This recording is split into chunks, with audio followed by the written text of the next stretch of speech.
Hello, everybody, and welcome back to Carminian Chaos. Now, I believe for session 8. I'm very sorry about the delay. Some of the party members have had difficulty getting here today. They may be joining us partway through the stream, but for the time being, it looks like it will just be myself, Carter, as the Dungeon Master, Owen as Ariena, Martin as Jorn Cinderheart, and Zaccardi as Felix Locust for the night. I'm also terribly sorry for any inconvenience this may have caused you. I don't see how it would have. It's a small entertainment issue, but hopefully we have enough talent between the four of us to keep this train afloat.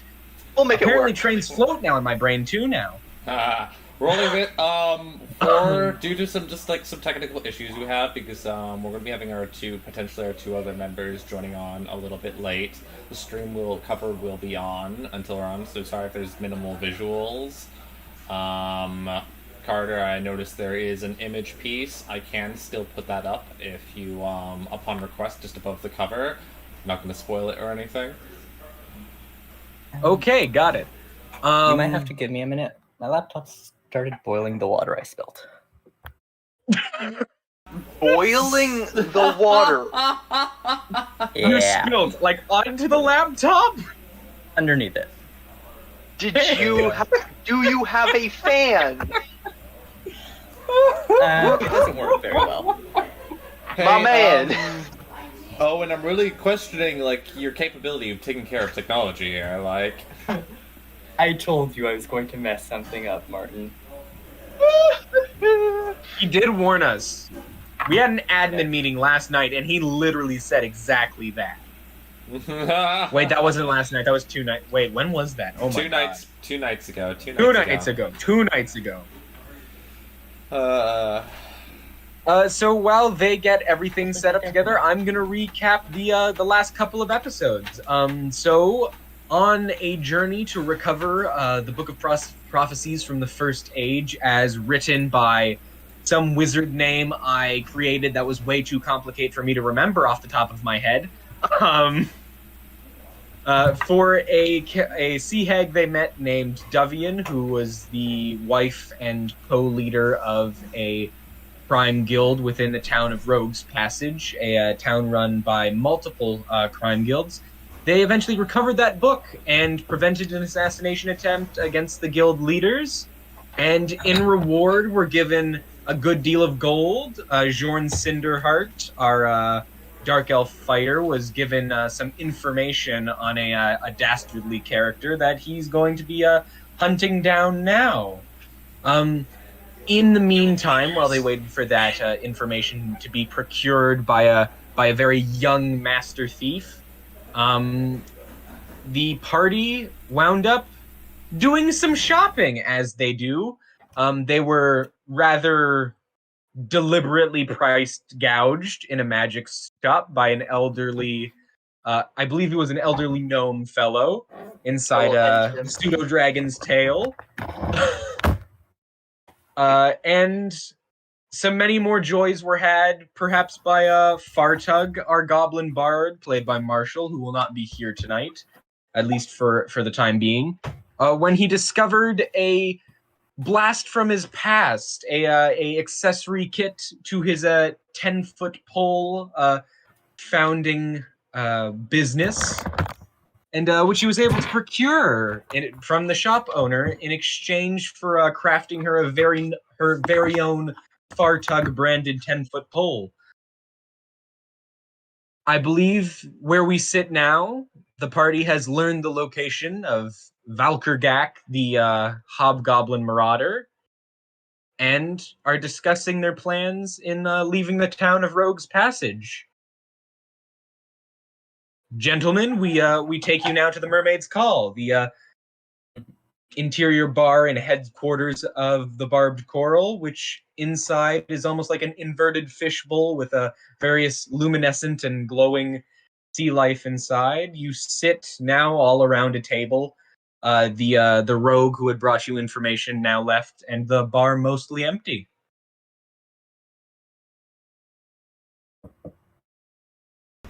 Didn't last session we leave or something already? No, I Yeah, think we were talking about leaving. I don't think we left. You were talking yet. about leaving. You hadn't really decided on anything solid yet, I think. Yeah, we all agreed we're going on the mission. At that least, I know. Yeah, you all Yes. agreed you were going, but we haven't talked about, like, how you're going. Ah, ha, ha. Oh no. So Jorn's going to I don't be think I- going into his bag and he's going to pull out like the documentation that was given to him. And For the actual contract on Valkorgak's head? the contract, but also Or like, the remember, information on where Valkorgak is. like where he is. Yeah. Where he is? Okay, yeah. So Jorn takes out the book of notes on Valkorgak's camp, as well as a map that the rogue provided. Cue visual aid. Okay. Behold, the southern continental sector of KARMINIA. So if we want to actually take a look at about where you guys are in position of the world right now, Rogue's Passage is closer to the bottom left, directly above the name placard for the neutral territories. And Valkorgak is rumored to be over in the forests to the west of Mossborough, which is over in Ovbirion in the southern area next to the mountain section. And that's the forest area where he is rumored to be camping around. The easiest way to actually get there is actually to travel by land through the neutral territories to get to Talagon, which is on the other side of Starenflaxus from Rogue's Passage, and then to actually barter a ship from there to the town of Isletail to the south of Mossborough. I completely lost you on that. Oh yeah, it's a lot of made-up names. Does anybody? Let's just start fresh. This is a map. You guys know that Valkorgak is close to Mossborough. If you look placard for Ovbirion and just go directly down, Mossborough is right there. He's rumored to be in the forest area to the west of it. And where are we at the moment? You're in Rogue's Passage, so if you go all the way over to Vassenrai and then go straight down, you're going to see the Neutral Territories name placard. Directly above that is Rogue's Passage. It is a sizable journey. Oh, I see it. Okay. Oh, hello? We have another. No, I need to restart mine.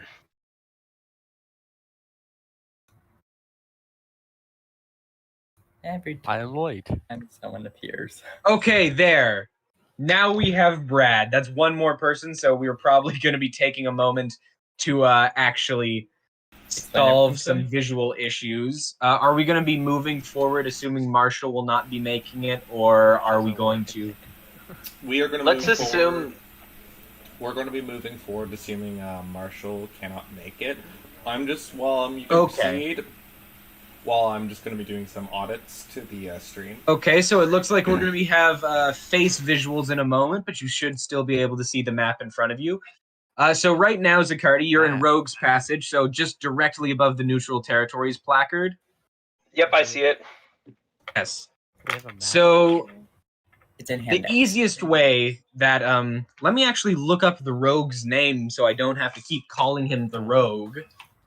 From the looks of it, the easiest way would probably be going west and then around to Mossborough. Did I miss anything? I feel like I missed something big. Well, that would be the case. The issue is that Rogue's Passage itself does not have any ports or sizable ships that are actually capable of making that journey, which is unfortunately problematic. A lot of a lot of the streams around Rogue's Passage all kind of fall inwards towards the center of the neutral territory, which make it very difficult to actually even sail a ship through that area, let alone port and actually travel by ship from the area itself. So where's the nearest port? You have two options. Regain suggests going to Talagon, which, if you look diagonally through Starenflaxus, it's at the bottom of the neutral territories, just against the fog bank there. You could head down there, which is another free city that has very little oversight, as it is a part of the neutral territories. Or you can try your bets at Starenflaxus, which is a fortress made entirely by the mercenary guild, the Crimson Serpent. So you can try getting service there, but it is unlikely that they would not assist. It is more not unlikely that they would assist non-guild members. They are a very common occurrence and just massive influence in the area of the neutral territory. So their existence and that type of information would be common knowledge to almost anybody who's been here for more than 3 months. Great.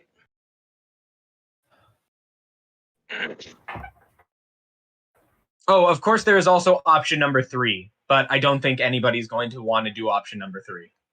Can I take a gander at that? It's probably gonna be swim across the bloody ocean. Swimming is option number 3. Unless we're all Simic hybrids who have the breathing modification, I don't think we're going to be doing that. Thank you. Not true. You could be Trident. You could be Marrow. You could be Water Genasi. Can they breathe? Anybody secretly a Water Genasi? No. I'm a guy. You are a Not that I man. know of. I'm literally. We are human. Static from someone. Ish. We are humanoid. Okay. If anybody has any other questions about the map or like how you would like this journey to go, it is free reign if you have any questions.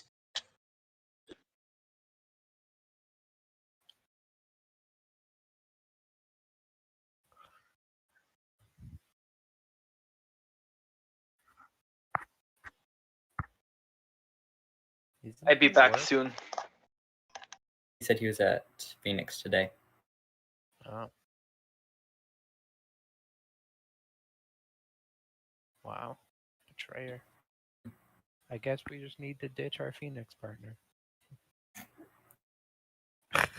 Okay, so I am good to start. Okay, if you guys have questions about the map or anywhere about the journey ahead of you, like, I do not want to force you or bottleneck you into anything. I'm just saying, like, the nature of the territory that, like, for the world is, like, the most realistic routes you can take. If you have questions or other ideas, please feel free to ask.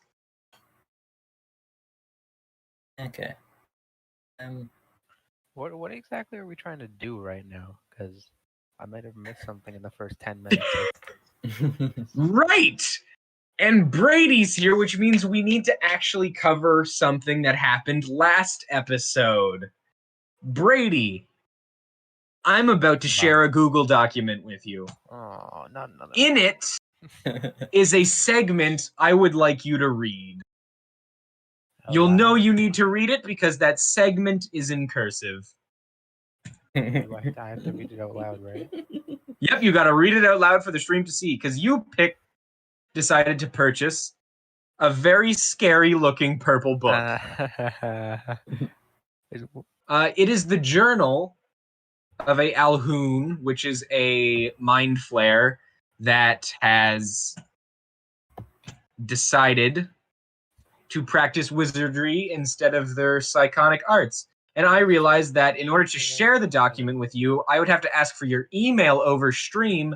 So instead, I'm just going to DM the information to you.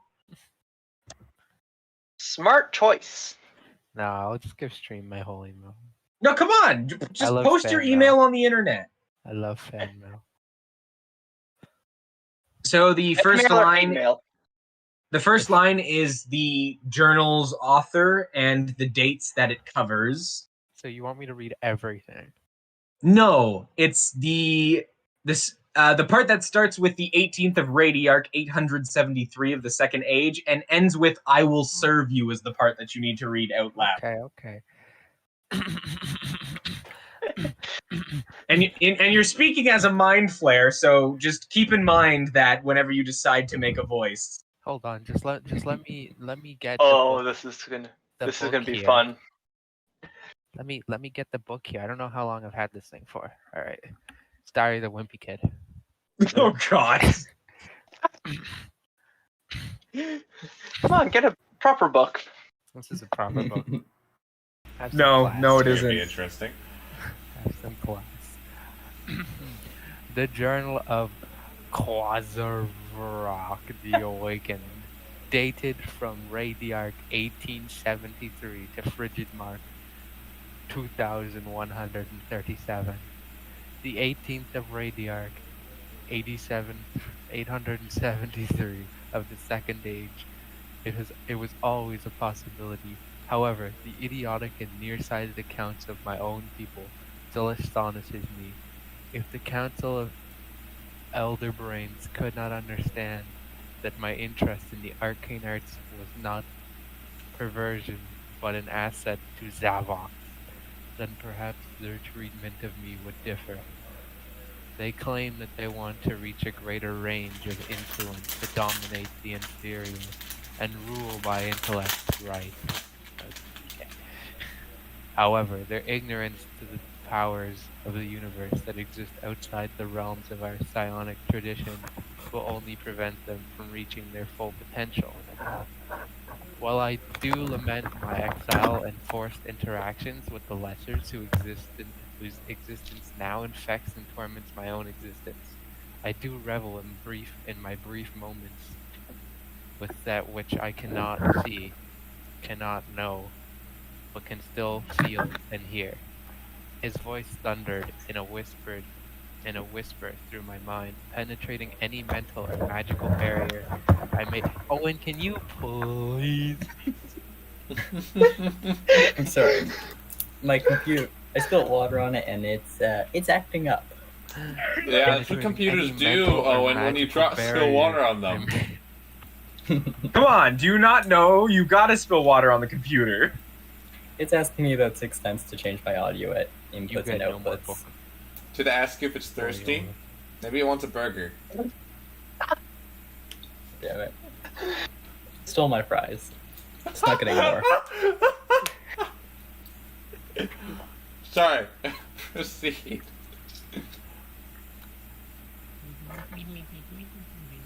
Oh no, it looks like you gotta start over. Do you want me to keep reading? No. Yeah, please finish it. Yeah. Penetrating any mental or magical barrier I may attempt to construct, and if his mere power of thought can annihilate any defense I have, then I must know them. Such power cannot be limited to the prison they have shown me. It must be cultivated, and more importantly, harvested. I will serve you. Look at the pictures. I'm sorry, but I don't think a mind flare would ever draw pictures. Ever. Oh, that one's pretty graphic. What is it? Not true. I'm pretty sure a mind flare's drawn like a dissection diagram or two. Yes, the dissection diagram of their tongue piercing a human skull to devour its brain. Sure, let's go with that. What, you don't think mind flare would illustrate Roderick farting on his younger brother? Yeah. No, Okay, if they were to well, do anything This like segment that, is it would closed. be worse. You purchased a very scary-looking journal, and that was the first excerpt of many, just to get an understanding of what that creature's mindset is. Back to what's going on presently. There's a map. Oh no. Jorn would like to kill a man. It's what I do. It's what I do. Boys. What do you do? As you All can right, tell, let me- I'm a master of transitions. You got it, Carter. Headphone. Go, Card. Go. I'm waiting for you guys to discuss your journey. Oh, right. Okay. Kill him. This is the part where you roleplay in the role-playing game. All right. Again, legit. I'm just gonna go ahead and Brady's suggestions here. Right. We're all here now. We're about to go on a mission. I know the plan. We find him and we hit him until he dies. That's the way. At that moment, I pull out my book and I start writing a note again.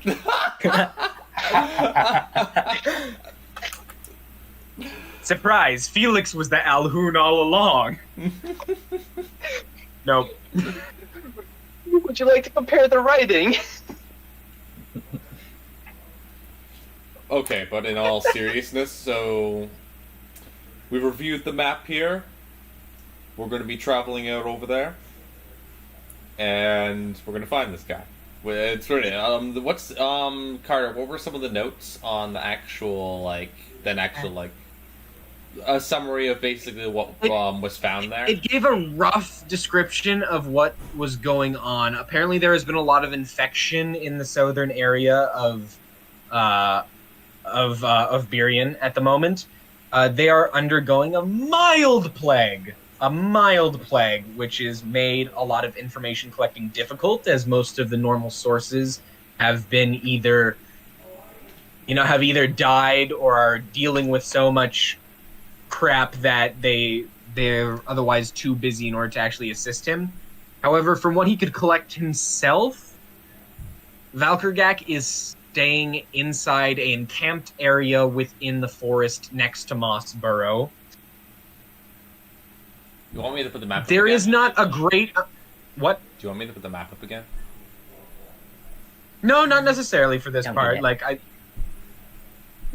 they probably looked at it for like a good 15 to 20 minutes. They're probably okay. Fair enough. They don't need to look at my crappy shading anymore.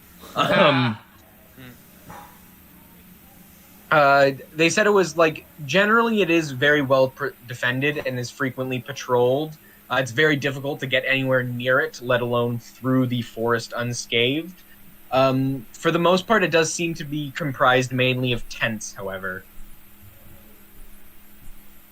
Those are the main notes. He didn't have much time because he pretty much was Regain was pretty much teleported there by Davian in order to accelerate his journey when you guys completed your quest far ahead of schedule. And then he had a set amount of time that he could collect information and then get back to a specific point where he would be teleported back by her in order to get you that information as well.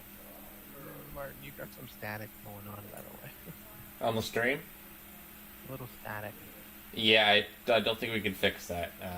Oh. It's something to do with my rig right now.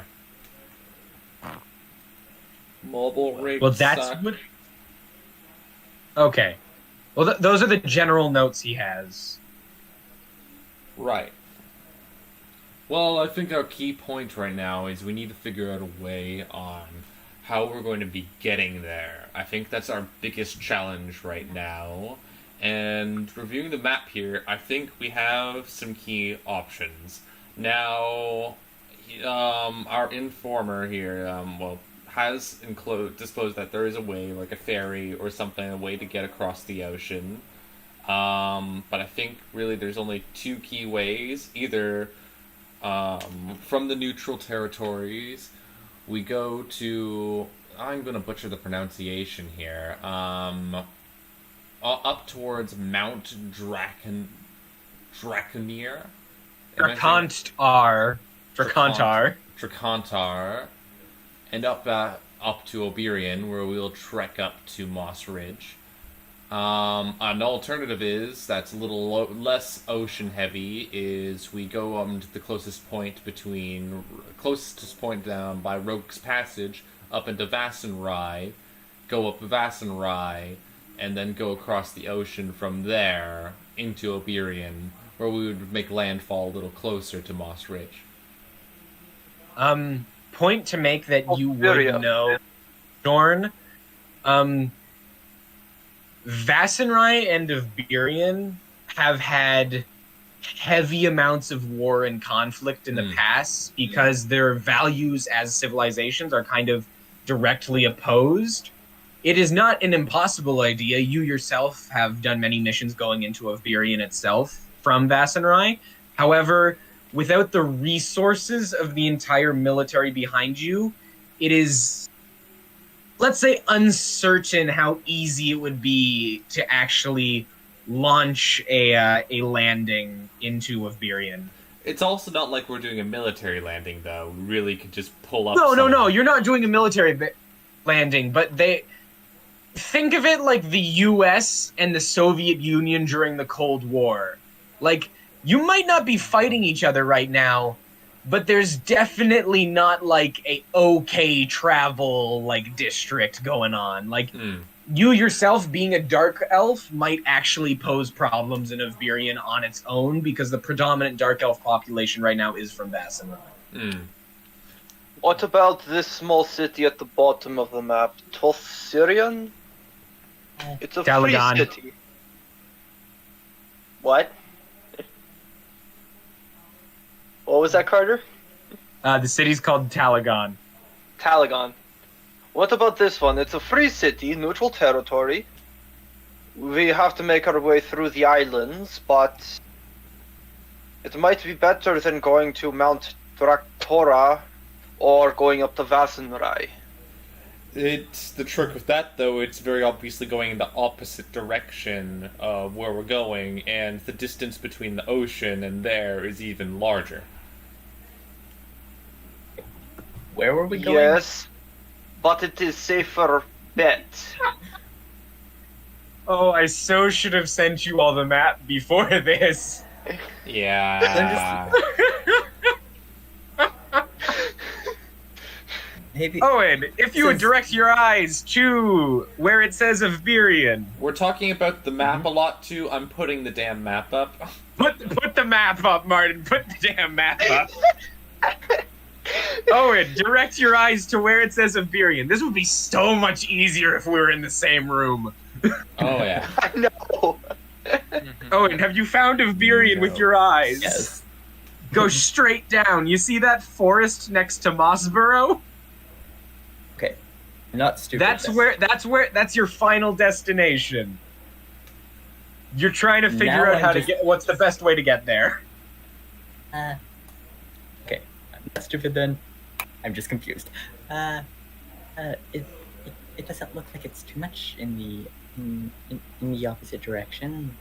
Vassenrai doesn't look much easier. It really involves backtracking a little bit for it. Think of it like this.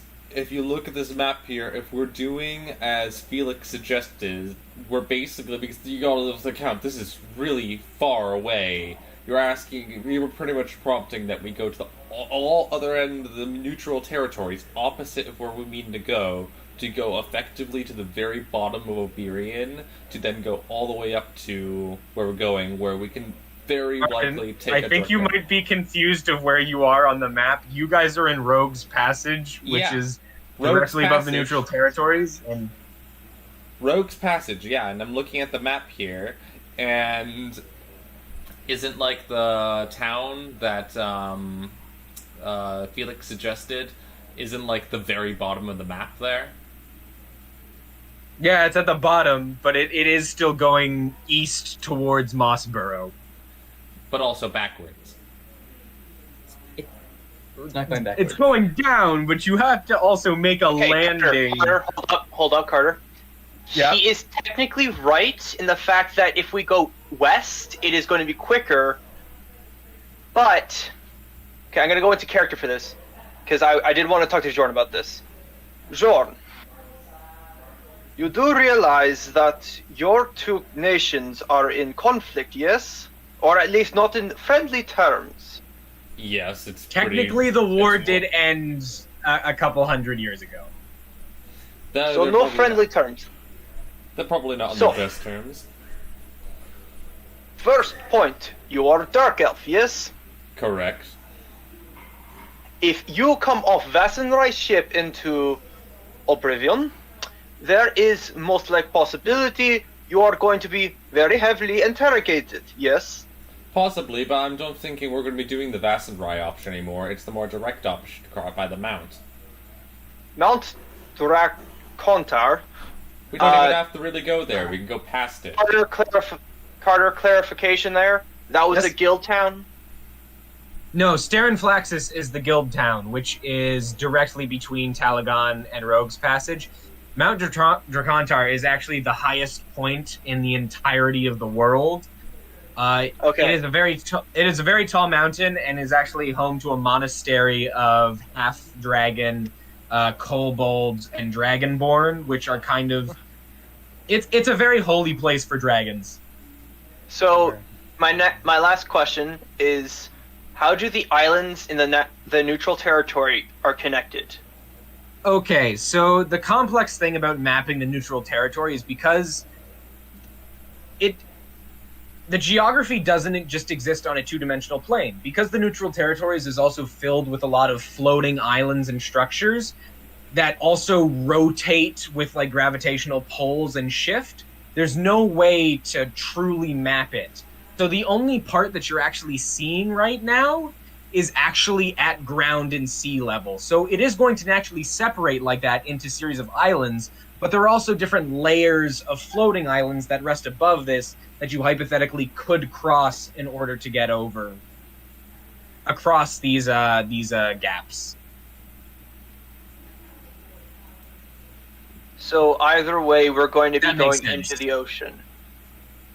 Either to Mount Dracontar Either or... way, you are going to have to cross the ocean at some point, either from the neutral territories directly to Ovbirion, either crossing the neutral territories to Mount Dracontar, and then from Mount Dracontar into Ovbirion, or across to Vassenrai and then to Ovbirion.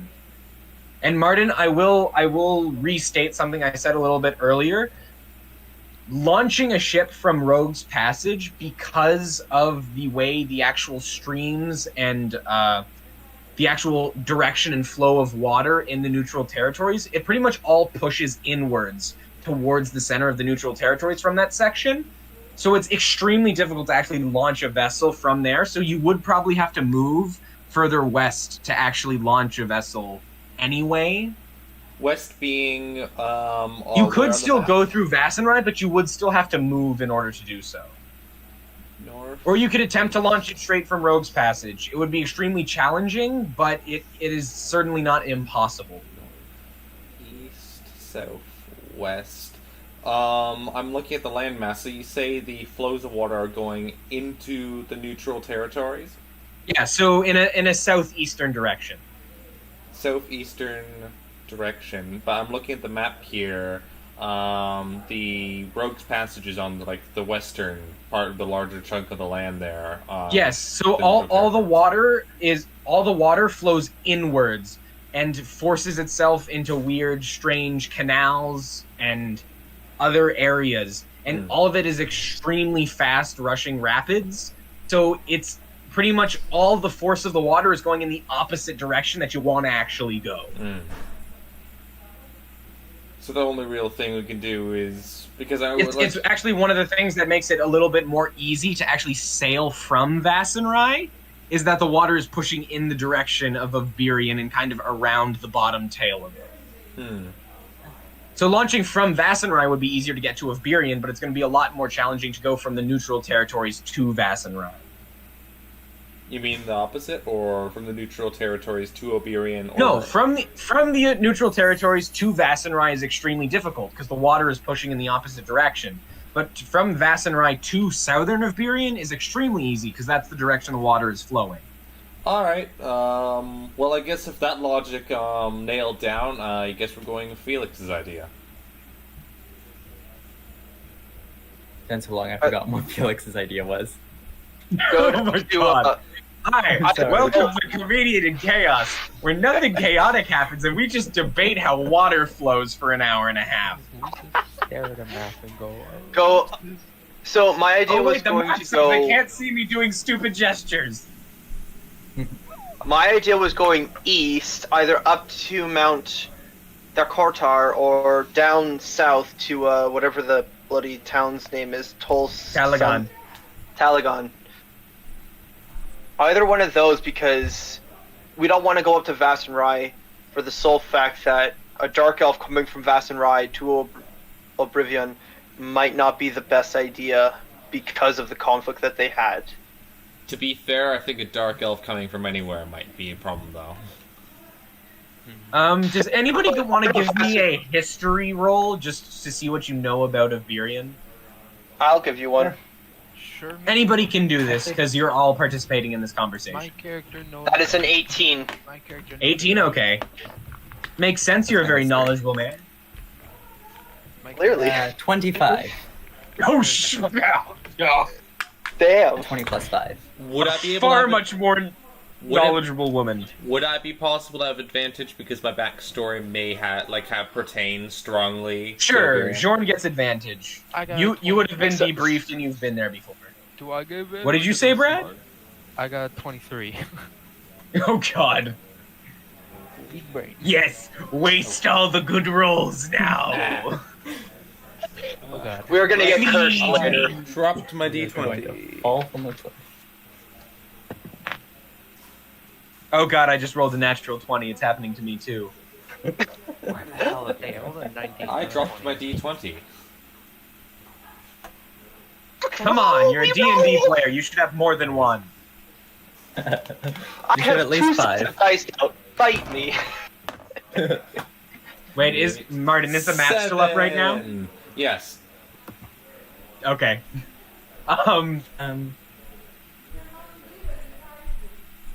Ariena and Bradey, sorry, Ariena and Professor especially, but Felix, you would also know some of the gists of this.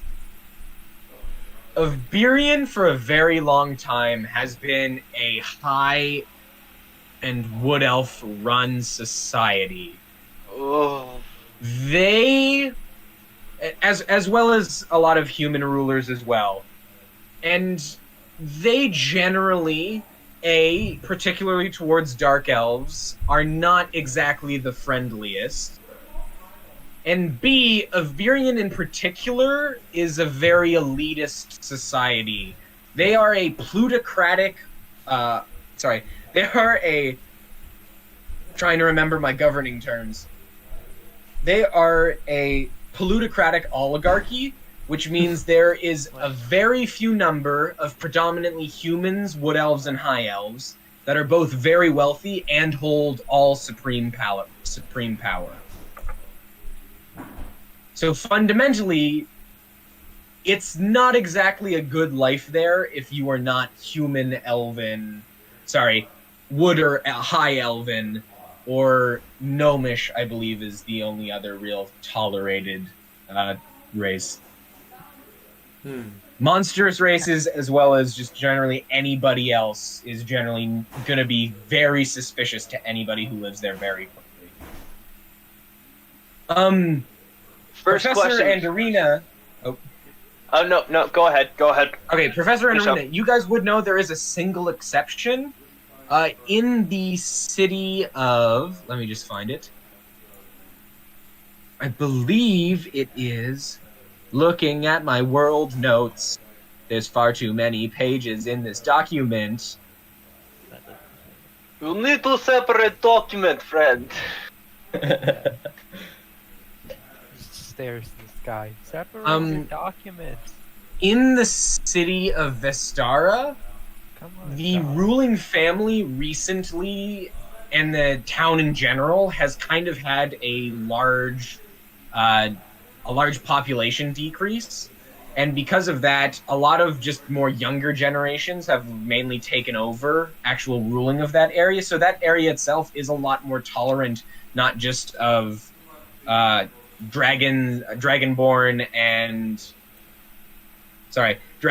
and tritons and Asimar, and more kind of like other humanoid races, but also orcs and goblins as well can find fairly decent lives there. So, like, the entire city itself, the entire country itself is not entirely corrupted. There is kind of that one little safe haven. Alright, that brings me back to my question. In my life, with my profession that Yes. I had, would I have been to this country a lot, and would I be knowledgeable in this, like, with their, like, xenophobic kind of style of, or way of life? You specifically, because you appear as a tiefling, would be very familiar with this. Very familiar. Very personally familiar. I hate this country, don't I? Yeah, you probably do. I despise it. Oh dear. Great. It's a really great place to live if you aren't. If you're not one of the main races that if you are live a in that. gnome, high elf, wood elf, Wood or elf, human, it's a pretty great place to live. Otherwise, Have fun. kind of shit out of luck there, bud. Right. I think it might be best if we go down towards. I'm not gonna bother to try and pronounce that, Carter. I'm sorry. Is it Starinflaxus or Talagon? Telegon. If we go down from there and then we go up to the closest point in Vassenheim we can get towards directly towards Mossborough from there, towards the little inlet there. I think that might be best. That way we avoid the more major cities and we can avoid as many people as possible.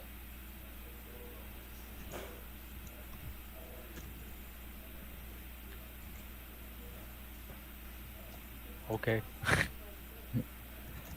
Hey, you want me to call it a plot hole? No. What's the Is plot that hole, something- Martin? My backstory sent me to the neutral territories to kill Valkorgak as part of a mission, Yes. despite him being nowhere near there, or let alone related. It's because he predominantly operates within the neutral territories. However, for some unknown reason that you are not familiar with, he has left the area and is now an Ovbirion Okay, for reasons you do not know. because nothing can be easy. No, nothing is ever easy. Come on, Martin, you're alive. You should know that. And everyone watching the stream should know that. Anybody who has existed on planet Earth or any other celestial any other What planetary body way? should know that after at least 8 years. Yeah, that sounds about right. I am looping in aliens. Aliens' lives are hard too. I feel like you're If they making a lot of existed at assumptions all. there. Okay, I know this is completely unrelated to what we're actually supposed to be doing, but Zaccardi, the existence of aliens is irrefutable. The debate and extreme unlikeliness is that whether they've actually made contact with Earth. Aliens exist, but they're probably just not actually here. You're Hey, Very much Carter. so, and if they are, they're Okay, back to Dungeons and Dragons. Yes. Yes, let's get back to the topic at hand, which is which city are we planning on going to? the one. Which we're still on for like the whole hour that we are on. Important decision. Alright, I'm making the final decision. I say where we go. And where we go is. How do you say that? Starinflaxus. Going to Starinflaxus? Starinflaxus. We're going there. Oh, disease. dear. We really shouldn't go there. Like a disease, Well, the that's disease. a disease that specifically has something to do with diarrhea. It is not, trust me, it is just a guild town, and we will have trouble there getting at least passage. We'll make it work. Like, it's a mercenary guild, so everything there is for hire, but they also have a very good reputation, and with reputation comes pricing. Again, would I have reputation there? You've probably been there a couple of times. Okay. Like, So I might know a guy. you possibly might know a guy. Okay. We might be able to get help there. No guarantee. I really think that the more time spent in the neutral territories, the better. None of Yes. us have experience out at sea, and if something goes wrong there, we don't know how to I've had it. And I just made a blatantly false statement. Oh. Whoa. Surprise! Felix has the sailor background. Actually, no, I don't. Surprise! Wait, I does have he? the sage background. Oh, okay. Specifically, the 2, researcher. Give us that fucking sage background. Professor background. Everybody picks the sage backgrounds because you get No, I two don't. more languages. We're all very No, used to this. actually, I usually pick criminal. Okay. Or bounty hunter. Anyway.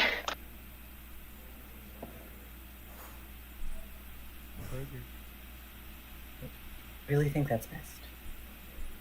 Right, I think we know what So- we're doing then. Cool, we're gonna venture over to Flaxus, and then we're gonna try to find our way a vessel over to Ovbirion. Rest of it should be cut and dry from there. To be fair, you could always make the road to Flaxus, and then if it doesn't work out, you could branch off towards Mount Dracontar or towards Talagon, either way, because it is still going to be about the same distance to travel either direction. Yeah, fair enough. For a second there, I thought you were Is about the- to name a whole different suggestion. That'd be a better idea. And they're like, we already agreed. Surprise! Shut up." Y'all are going to go... Wait, I need to pull up the actual name of the country. Relax. Surprise! Y'all are just going to go straight on east towards Cordenvale, which isn't even on the map. Okay. No. Where's We're the gonna- other map? No. We're going to go south and hope this world isn't flat, or we'll be doomed. Fun fact. South of the Neutral Territories is an actual massive barrier called the Endless Mist, which no one has ever returned from. Oh, that sounds familiar. Yeah, it's like One Piece. I've never seen or read any part Yeah, of One I- Piece. I'm just. I know what you're talking about. I've never seen that. I know what you're talking about, though. I'm just joking. What's that small town under Mossborough? Maps. That's Isletale. That is, if you leave from Talagon, that is probably the most likely place that they would dock you.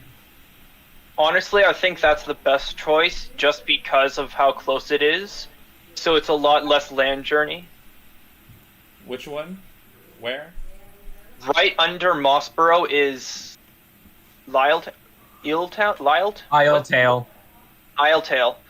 It's There will be a from better version of the map coming soon. better version and hopefully better named. Oh wait. Nope. Get ready to read gibberish for the rest of this campaign. It's a fantasy world. All the names are gibberish. What was my? I had an elf name that was so odd that like I couldn't even read it. Talash, I have. Hey, I can't wait till when we're traveling in I- Ovbirion, we visit the small village of Warlock. Woggle, woggle, woggle, woggle. Okay, some of the names in Ovbirion are very easy. Y'all see in South Lake, Rivergate, Kraken Watch. Well, that's Easy just, names. No, now that's just Where is- lazy. That's just lazy. Where is? Martin, No, where they're is named your- after their function. What is this? Like an appliance? Leltail? Leltail? What is Leltail? It's a port town, obviously. Isletale. It's a port Isle- town on the tail of the island. Okay. Hey, isn't it like a We known get fact going now. that it isn't a known fact that in fantasy or even just like olden days that they didn't actually really know what like the world looked like. They just knew water was on this side and water was on this side. Okay. Technically, the map's probably entirely inaccurate to actually what it looks like. So Jorn's going with secret option number 4. The map's probably wrong, so we're just gonna walk in a direction. Wasn't that the third option that that we had walk through the ocean? No, option number 3 was swim. Option number 3. I mean, I did kind of say that swimming/walking with the Simic Hybrid Trident or any other aquatic race would be basically the same. We just go through the ocean and just take a couple more days, weeks, months, because it looks like a long journey. Carter has given. If you're covering your camera, Carter has given up. Map's covering it. Oh, right, the map's still there. No, I was just, Carter has given up on us. I believe a family member has heard me yelling, so they have given me a note that says, many times, intelligent people suck at logic.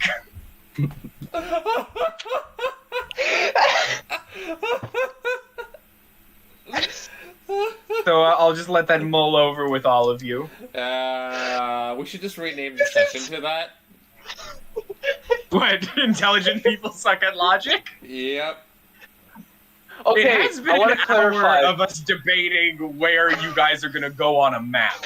Yeah. It has been more than an hour, or at least an hour. We started at 7:10. Yeah. I think we go on that path now. Okay, Yeah, so you guys let's, want to leave for Starin Flaxus? Yes. Yeah. Seriously, You're stopping. like, that word gives me cramps. It's not that hard. Starin Flax. Starin Pour me down. I Flaxus. can't debate this any No. longer. Okay, I am not gonna lie. I named a lot of stuff, Not in the way. and then I realized it had a very strange resemblance to diseases or Hey, laxatives. it resembles And my then I character. just kind of went, I've already written this thing down like 40 times. I don't want to have to change it. I'm just going to pretend the comparison isn't there. Okay, let's proceed then.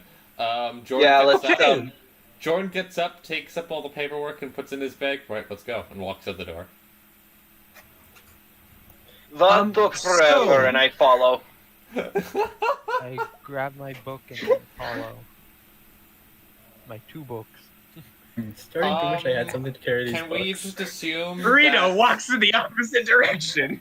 I'm out of fear. Can we just assume that can we just sort of explain away why Fartug isn't here? That he's either in one of our bags, we just sacked him, Nope. or he's stalking us. He would You not guys be in a bag of you holding. guys don't know why, but you have not seen Fartug today. I'm just saying this now. He would not be in a bag of holding because he would be dead by now. And also, none of you have a bag of holding. Okay, never mind. I thought we had bags of holding. Never mind. Like, he was with you guys when you all went into the bar, but he's just not there now. Huh. Well, okay then. We're proceeding. Okay.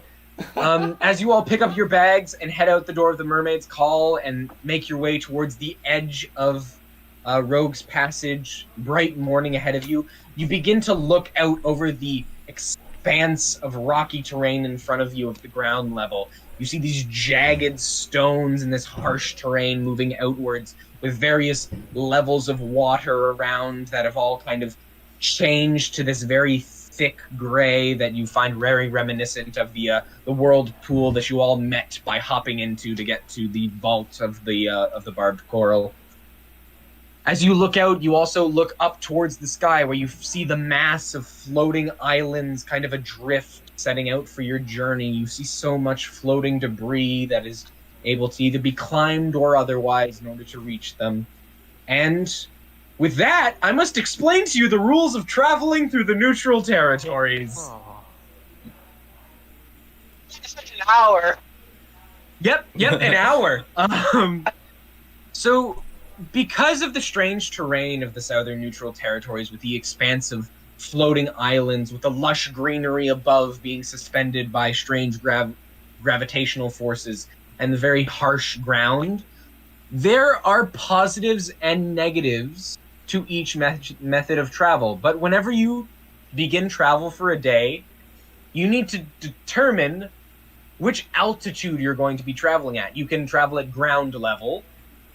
You can travel at the mid-floating island level, which I believe is... I have it written down. The mid-floating level, if you choose to travel across that debris of floating islands, you will be 500 to 1,000 feet in the air.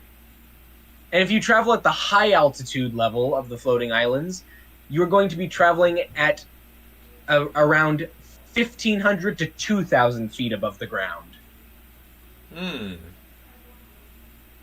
So I'll just read you a quick description of what entails each aspect of this travel. Ariena, you're an expert of traveling in this terrain, so you would actually be able to fill everybody in. Travel at the surface of southern neutral territories is completely broken from its true surface being ripped, torn, and forced into the air.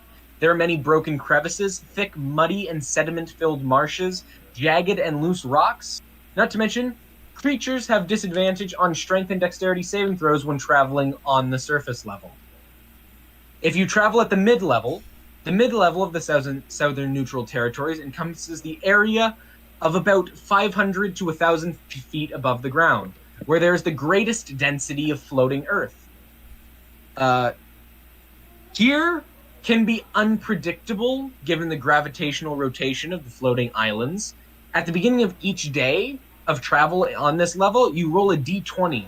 If the roll is 14 or lower, the rotation is against your movement, and you travel at half speed for the day. So if you do a day's travel, you only do half a day's travel. But if you roll a 15 or higher on that d20, the actual rotation of the gravitational field is in your favor, and you travel at 1.5 times speed. So if you did a day's worth of travel, you'd travel a day and a half instead, because the actual rotation of all of this floating rock is actually moving in the direction of your travel.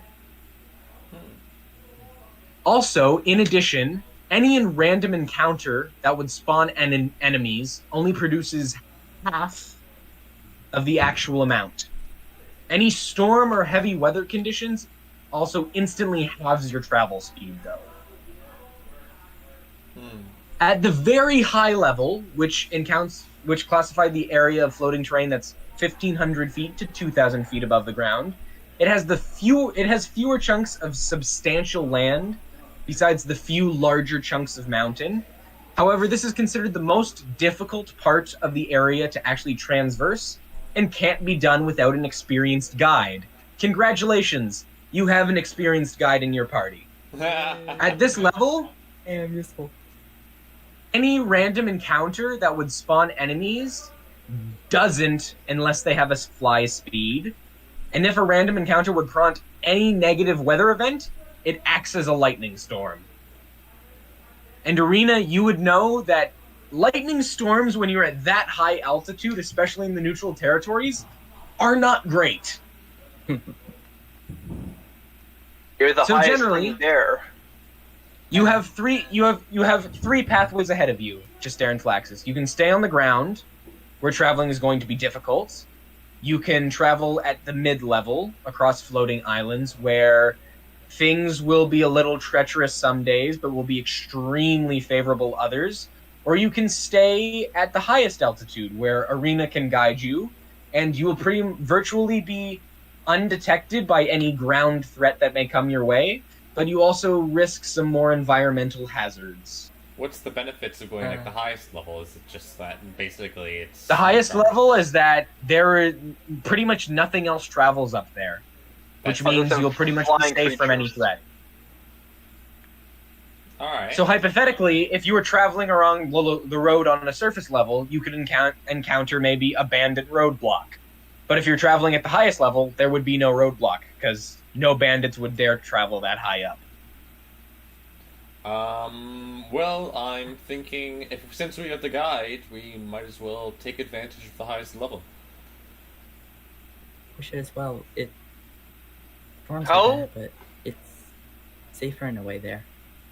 How do the islands connect? They don't. They rotate and move, and you frequently have to use rope and grappling hooks in order to connect to either of them to actually travel. I have rope, grappling hooks, catapult, and high amounts of stupidity to use them. Yep. You realistically, if you were untrained, this would encounter rolls, but because you have Ariena with you, who was born here and who was extremely well traveled in this area, you don't actually need to do any of the accompanying rolls in order to actually transverse that area. It is difficult and complex, but you will move at a steady pace, and there will be virtually no danger from any creature. I like the no danger option. Virtually. I didn't say no danger.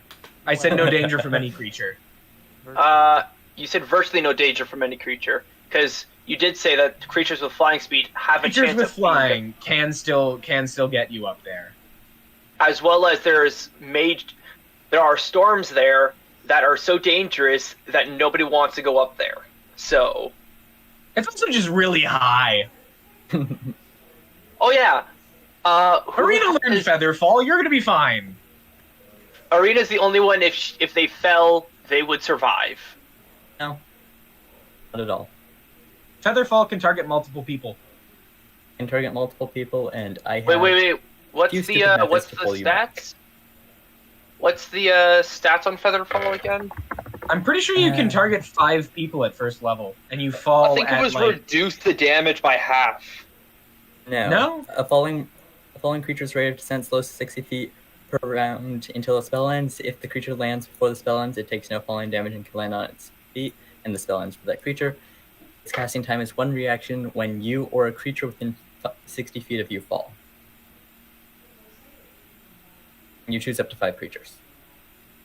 Or we could simply just take a meat shield up there and literally just drop the meat, fall on top of the meat shield. You take no fall damage. Yeah, that's not how it works. If you want to try that, you can do that. You can put somewhere between... You can still put something between you and the ground, but you are still, like, reaching maximum velocity as a falling human being. It just means you're going to hit them instead of the ground. Yeah, it's still 5e. I propose an rules are experiment. stupid. I propose an experiment.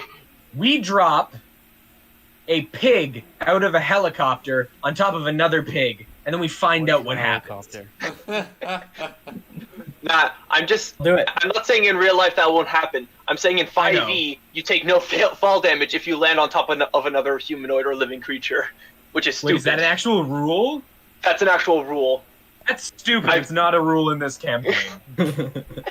I've actually jumped on top of a creature to kill it.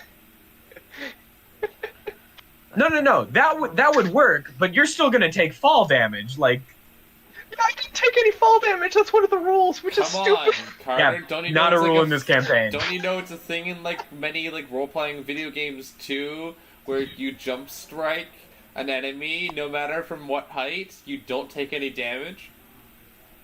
Yes, and in Assassin's Creed, you jump out of a massively tall building into a bale of hay, and somehow you're not harmed. Yeah. Video games aren't real life. Neither is Dungeons and Dragons. But I'm We still tried something. saying that it's not gonna happen in this. So what's the verdict? Mid or high? Hi. Professor, Carter? looks like you're the deciding vote. I'm fine with either. I love making That means high wins. Okay. Not high wins, but high wins. We know what you mean. Well, actually, let's find out if there's gonna be high wins. Can somebody roll... Okay. Can somebody roll a D100 for me? I have mine ready if you guys are okay with that. 35. Or do you guys... Owen's got it. Take the time to say something and it's done. Okay. As you all set out on your first day's journey, it takes a little bit of time in order to actually get to that altitude. Ariena constructs a massive series of pulleys and grappling hooks that are able to actually connect all of you via rope, and then you begin to climb the debris. It is this strange sensation where there is something floating in the air that is like kind of lowering to your gravity once your weight is onto it, but then suddenly stops as it's still suspended. And as you begin to climb upwards, you kind of begin to see this majesty that is the world around you, where yes, at the bottom ground it is dark and gray and barren. But once you get to that mid-level area where there are still lush forests suspended hundreds of feet in the air, you begin to see all these beautiful flowers that once were across the surface level that have been torn and ripped into the air. You see these large waterfalls of this glistening, slightly purplish water that fall down from these areas and then eventually mix into the murk and mud below. As you begin to climb, you first get to that mid area where there is a large density of islands where you can still see vast amounts of bloom and green. But as you get to the top, most high level, you find that that debris is far and spread out across. And as you begin to travel through the day, you feel fatigued quickly. Many of you carried only by the will of Ariena in order to get you to your next safe destination. Nothing eventful happens today, besides the beautiful lush forests that you see, the occasional chirping of birds and animals that still somehow find home in these floating, magnificent islands. And as the day begins to close, Ariena is able to create a nook for you on a not a very large island, maybe 30 by 45 feet. The top just kind of sparsed with a single tree and a little bit of grass. You are all able to make camp there for the night. Is there anything any of you wanted to accomplish specifically during the day, during your travel? I need spell slots back. We already took a long rest. You guys already did take a long rest since the last time you would have used spell slots. Remember the shopping episode. No, it just turns out the professor just started randomly casting spells while we're out there. Yes, I practice in the shower. As you guys are climbing through the debris, all of a sudden you just hear Eldritch Blast as you just see Eldritch Blast fire out and just slam into a floating rock, and it explodes and cascades through the air in front of you. Target practice. But that's a cantrip. I don't know if that actually happened. It's up to Bradey, but like. Yes, I practice my Eldritch Blast in the shower non-lethally. Okay. There's no other way to practice it. It's always going to be lethally. It's a damaging spell. If we're playing a part of the rules game, Zaccardi, you can describe any attack as being non-lethal, You and still it take won't damage from kill it. somebody. You still take damage from it. You still take damage, but when it reduces to 0 hit points, you don't die. Yes. You're just incapacitated. Okay. As you all bunk down for a night's sleep or whatever some of you weird species people do instead of sleep, is there anything anybody would like to say or do before night comes? I'd like to note something in my book, but other than that, I'm sleeping. Okay. I'm going to keep a watch for the aforementioned flying creatures, storms, whatever. Jorn will take Okay, sure. second watch. Jorn will take Oh second yeah, we watch. need watches. Ariena, make a survival check with advantage. Okay. 3, 11. Self-hit spells. 14. 14? Okay. We'll say that's enough. I'll have you roll the D100 for tomorrow now. Okay. Jorn will be on second watch. There's usually 2 watches. No. Yep. So, Yep. like, Ariena can actually get rest. Hey, 52. 52? Pulling up random encounter. We're gonna get attacked by freaking dispenser monsters and shit. You're going Okay. to have heavy. Throughout the night, you don't feel much, except you do feel a slight pulse in the air. Faintly. Is this normal? From your experience, there's a natural fluctuation to some of the gravitational pull. Sometimes it does grow a little bit stronger. There's nothing that you can really discern about it at the moment, but you do feel a slight pulse as if the gravity is shifting in the night. Okay, I'll just keep an eye on that. Okay. And then I also, I want to do this now because I'm never going to do it later. Could I ritual cast Find Familiar? Oh yeah, absolutely. What appearance does your familiar take? A hawk, I think it was the one I wanted. I don't have the stats up on right now. Oh, that's okay. Like, pick any small animal. A hawk, why not? Okay. Something that can fly. Do you have any discernible features to it? It's made completely of mist. Of mist? Okay. In the night, as you kind of feel those faint pulses, you kind of sit there and meditate as you begin to cast Find Familiar, and eventually in the air and across the night sky, you can hear none of that noise went through my speaker, did it? You made The very first bit. I heard a doot. Yeah, I heard a loud doot. Okay, none of that went through either. I'm gonna give up on making sound effects. Well, I don't have a microphone hooked up to me. You hear a faint screech of a bird as you kind of feel this warped state of mist kind of gain, and all of a sudden you feel a weight on your shoulder. And you feel that kind of spectral mist-like hawk floating there. The heavy mist. I'm just gonna have it take a look around, see if there's any flying creatures that might make life a pain for us.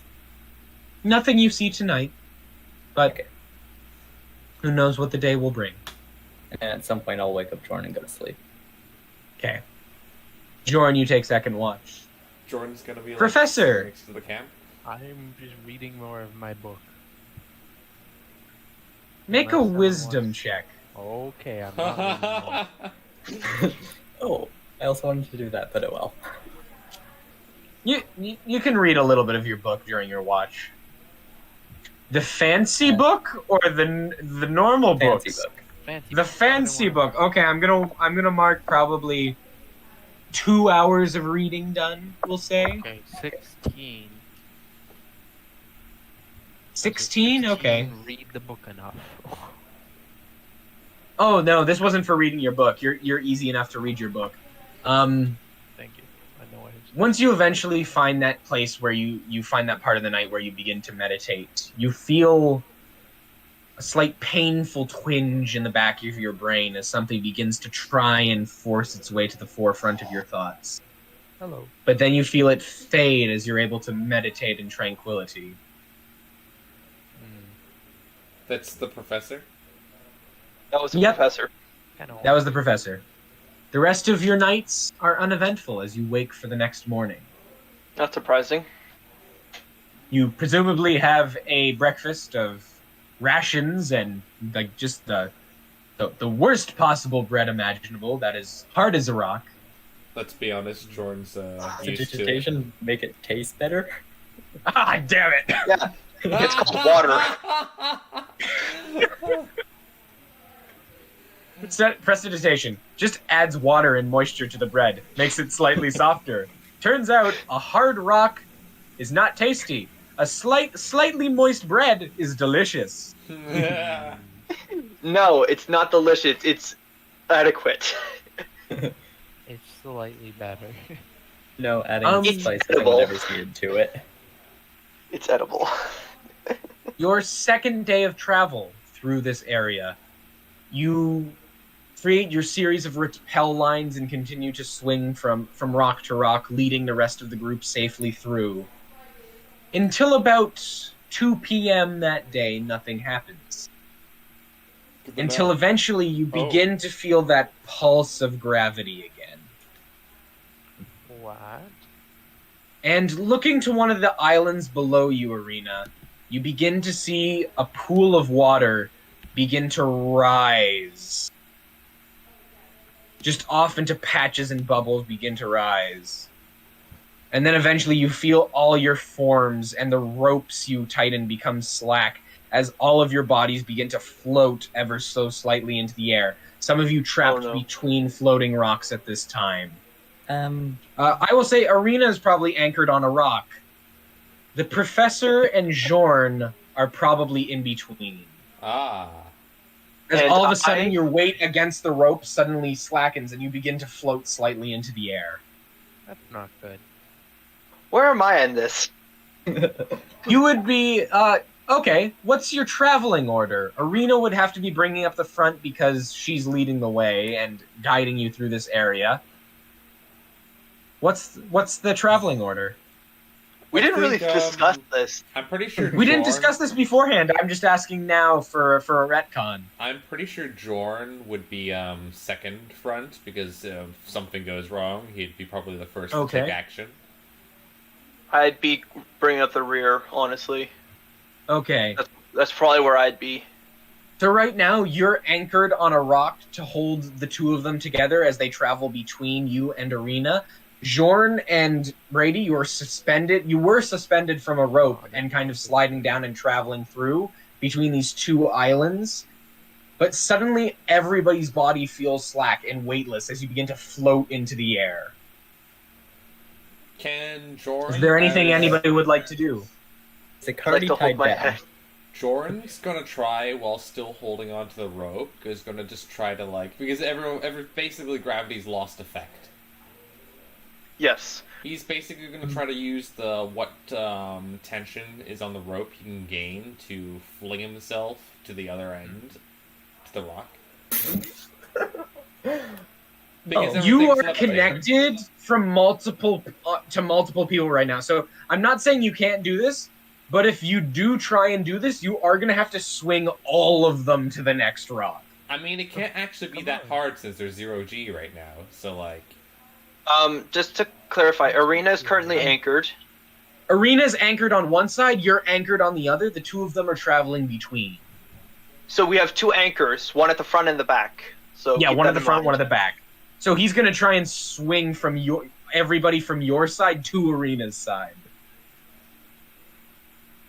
I try and Okay. stop him in any way before this goes horribly wrong. I mean, like, you can Well- cut the rope. well, what I'm thinking to do, because you But no. kind of disclosed this information to me now,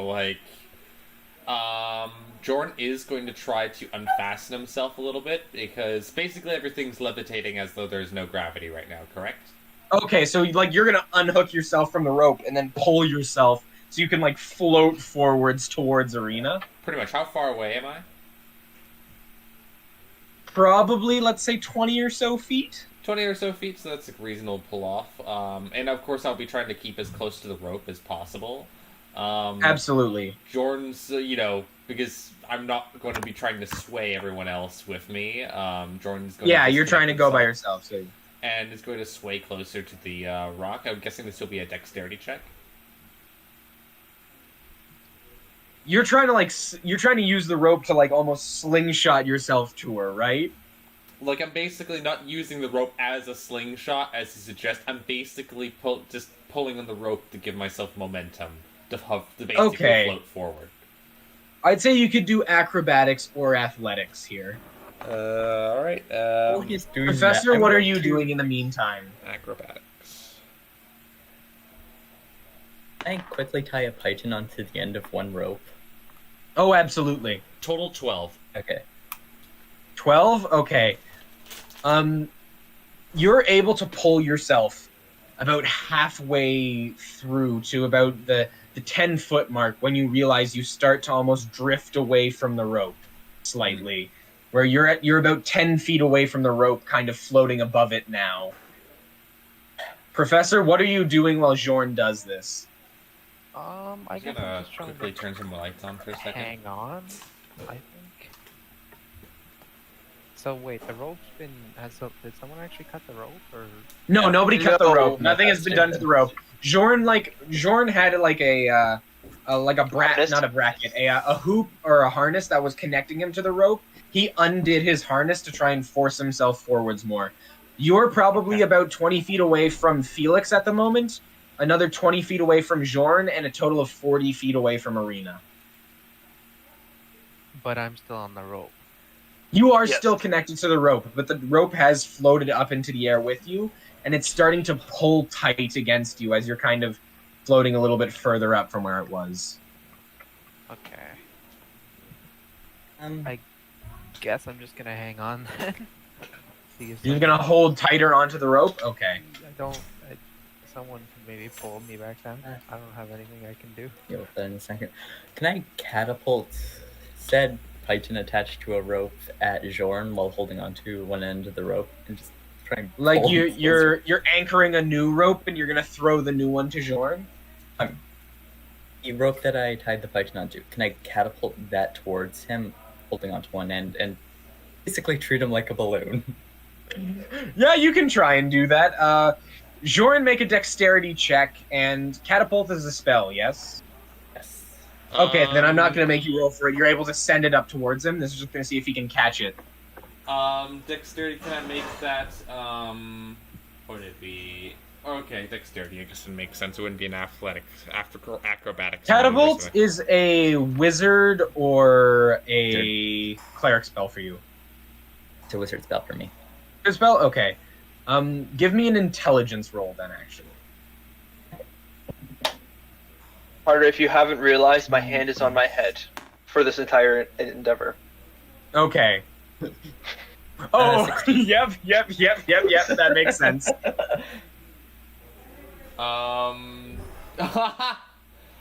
Jorn's Holding down going the hat. Jorn's going to, Jorn rolled a 17 for dexterity. Okay, yeah. What did you roll for intelligence, Ariena? 16. Yeah, easy enough. You slam the pit into one side, you hammer it down as it goes deep into the rock, you take the other end and cast catapult, sending it flying through the air. Jorn, as you become detached from the rope, you see another one just fly up to you, and you're able to swiftly, almost like, swim through the air towards it in order to grab hold of it. Just as you do, you feel all of the ordinary gravity suddenly kick back in as you all begin to drop suddenly towards the ground. And I brace myself. Can I cast Featherfall to make this a bit easier? Yeah, sure, you can cast Featherfall. Are you casting it on everybody? Everyone but myself. Okay. I'm also an everybody, anchor, what's just your a heads up. Huh? Pardon? I'm bracing myself because I am also an anchor. I would, as far as I realized, I'm an anchor on another island and not floating. Right? Because you specifically yeah, you're on a different island and not floating. Because you specifically cast a spell already, I don't know if you'd be able to do that, because all of this is effectively happening in a single round. So you were able to get the rope to Jorn, but I don't think you'd be able to cast Featherfall till that round, so we're going to still see the immediate effects of the gravity taking place. Zaccardi, everybody, I'm going to need a dexterity or strength saving throw. You can choose. Can I just teleport to the ground? No. You are about 2,000 feet above the ground, and actually, you are 40 feet away from a floating island on Ariena's side, and 20 feet away from a floating island on Zaccardi's. Sorry, on Felix's. You could teleport to either of those if you have something that could travel you that far. I did I did a strength saving throw, 23. Okay, Dexterity of 13. got it. How far does Dexterity of 7. Okay, 30 feet? 7, 13, so that's 20, and he got a 17. Professor, what are you doing? How far does Misty Step teleport? 3 feet. 30 feet, I think, to it's an 30 feet. unoccupied. 30 feet to an unoccupied space that you can see. Yeah.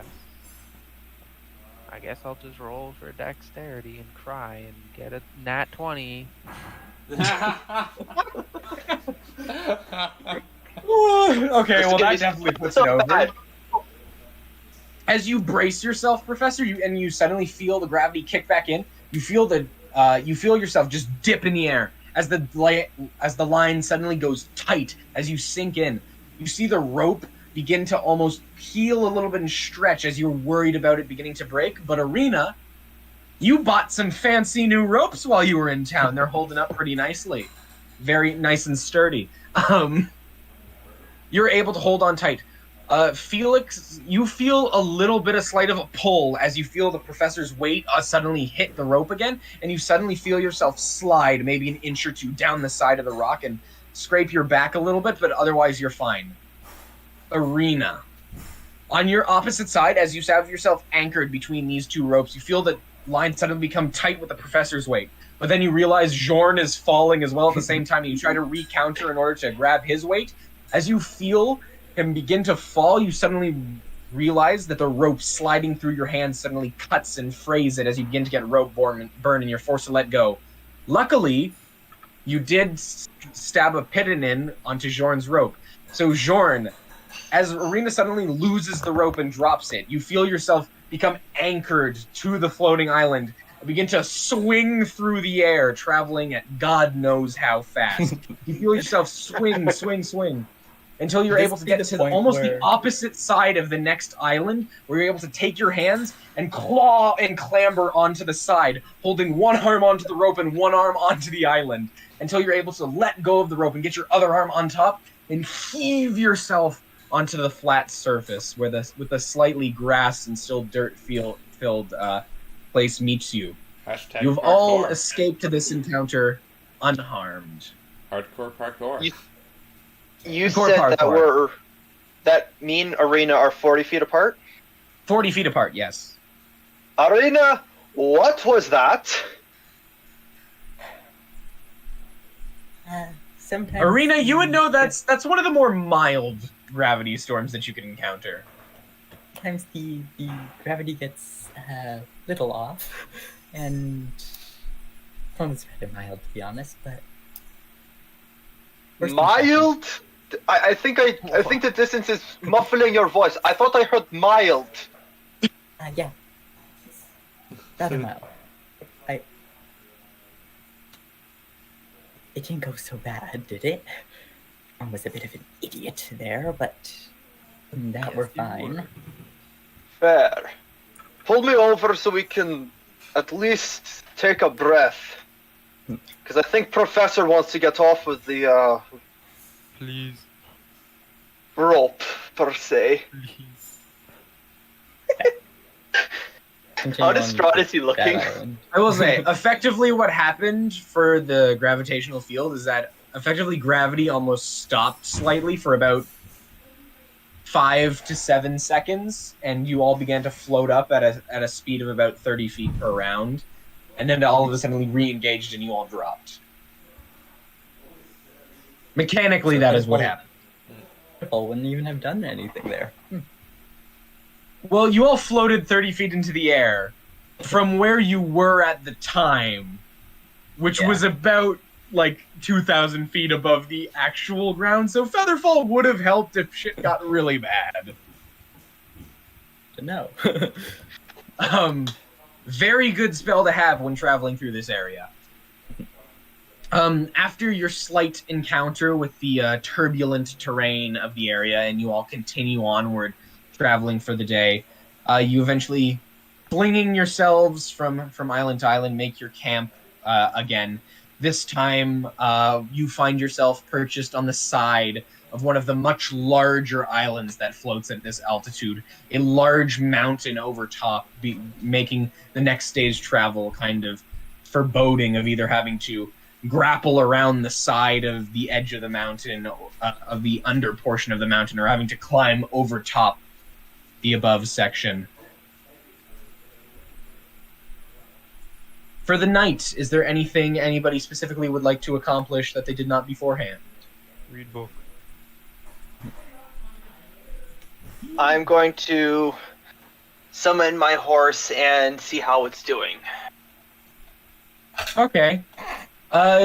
You grasp to the air and summon a horse. Would you like to describe how the horse appears? So, I'm not going to grasp the air. It's already summoned. It's just hiding in my shadow. Oh, sorry. So I'm going to summon it from my shadow, and I think that's a bonus action, was it? Yep. Literally does not matter what kind of action it takes in this moment. So if anyone's awake at the time, or for the viewers more or less, a misty black horse jumps out of my shadow and kind of gallops around around to face me. Why? Nothing happened. Yeah, I know nothing happened. I whinnied like a horse. It was majestic. Too bad we didn't hear it. It's Yeah, I'm probably just better gonna- you didn't hear it, because if I say it's majestic now, you actually think it's majestic. It was not actually majestic. But yeah, I just see how it's doing, and then I put it back in the shadow. Yes, physically, completely fine. Perhaps a little rattled as its otherworldly senses could feel perhaps a little bit of danger, but more or less fine. Are we doing the same watch duty tonight? Ariena then the professor? I'm sorry, Ariena then Jorn, or? Jorn being I able could to take a watch if... Jorn being able to meditate would be most ideal, just taking shifts because he takes less rest time. Wait, what? That is Yeah. true. What? It's Ariena, did you want to get a Nothing. full night's sleep then? Nope.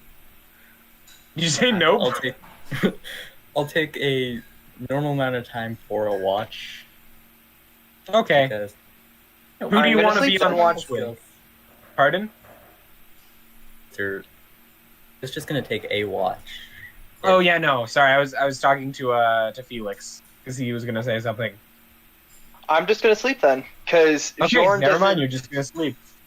Jorn doesn't need to sleep as long as we do. I'm pretty sure And- Jorn doesn't need a full night's rest. I don't think the professor needs a full night's rest, or do you The just professor- not actually sleep? I Does it just still take professor 8 doesn't hours? Takes 8 hours. Oh, it still It takes take- 8 hours. Okay. Doesn't mention anything. He just about doesn't that. sleep. yeah. The He can professor. sleep because I want to put him to sleep at some point. I don't think he can. Wait. He can. I'm pretty sure he's dream. magically. I'm pretty sure he's Yeah. immune to the effects that put him to sleep. I- Specifically said I can put him to sleep using the sleep spell. Oh, okay. Right, Never no, mind. right. You can put him to sleep using the sleep spell. And I Don't do just that. might need that. Okay. Professor, I'll need another wisdom check for you when you go to sleep. This time with the events of the day with disadvantage. Well, let's Ooh. just start off with I got a nat 1. Okay, yeah, no, that's another way. Nat 20, nat 1. Let's go. The roles of the dice gods are finally showing Who- themselves. Who took first watch, Jorn or Ariena? I think Ariena would be the one Ariena? that takes first watch. Ariena took first watch? Okay. Which means Jorn would be awake for this. Jorn, for now you're not going to see anything that happens. Professor, as you begin to meditate for your 8 hours, you first kind of embrace that clarity, that essence that you are not seeing the memories of your of trying to remember the names of things of the spirit that inhabits you, or seeing the remnants of their lives that you could remember. You feel a return to yourself almost as you feel like you almost open your eyes from your meditation, except you are not seeing the world around you. Instead, you're returned to a very familiar crystalline cave with these jagged rocks around you. These almost translucent but far too cloud. These almost see-through rocks and sharp crystals that you could almost see through if it weren't for the cloudy and lack of clarity through them. You see sitting in the center of the room something that blends into the surroundings that you almost miss. But then you see its form begin to kind of shuffle and move as you see the kind of crystalline spiritual form just break. No discerning features. It's almost as if it's a golem with no face, just a full crystallized body of the same material that makes up the cavern around it. I said crystal way too many times for any of this to actually sound cool. Yeah,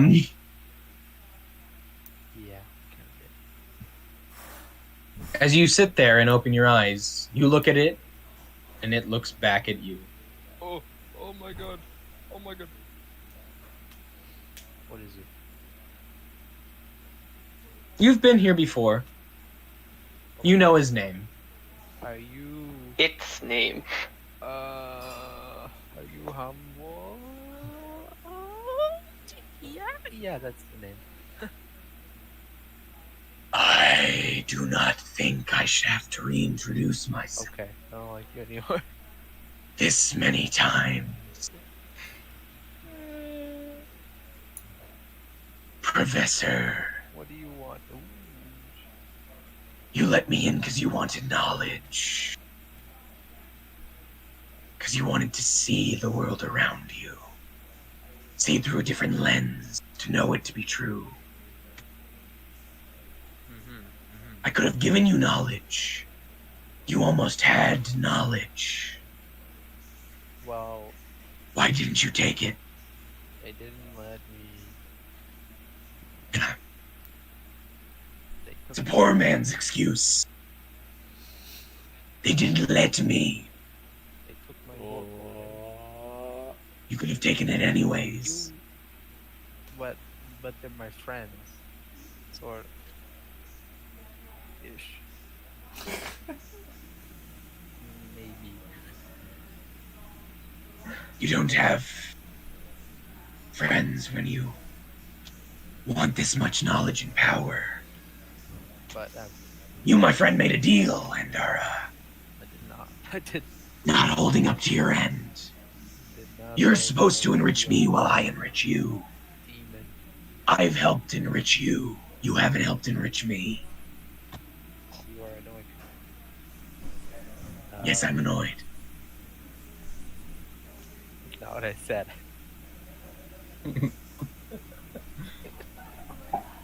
um, well, I don't know where the book is at this time.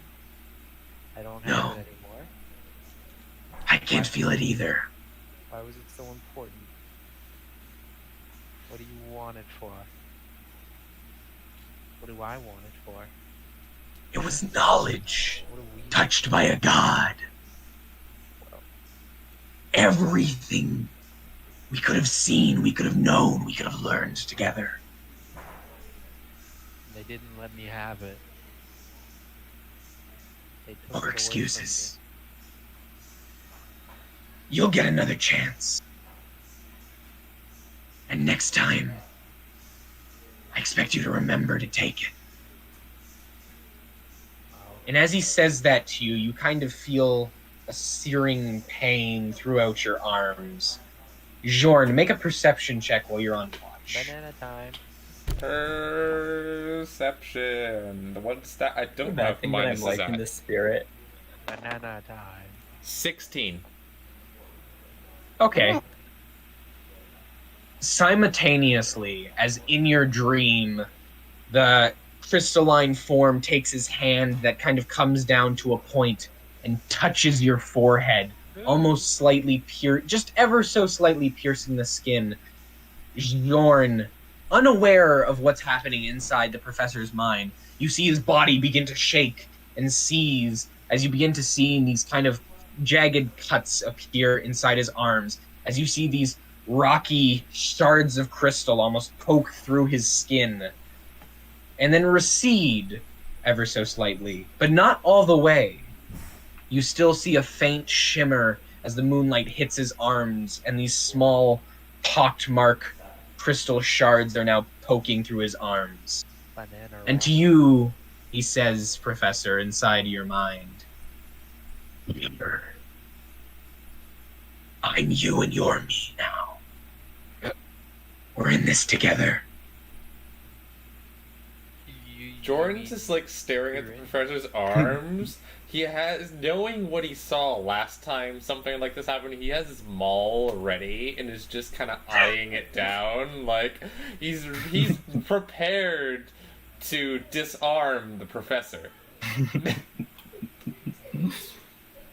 Sorry, what were you saying, Professor? I said, you're the one in me. He said okay, whatever. Maybe I am. but it's me that gives you power. Or at least a connection you've made through me. And as he says that to you, you feel the dream of the trance begin to suddenly fade and close and dissolve into mist. As you return to just dancing, playful memories, you feel yourself kind of with the glee of a child swinging on a swing. A very far distant memory, but a fond one that your spirit had at some point in time. It's kind of weird. Okay, I guess that happened. I don't know what to say. Come morning,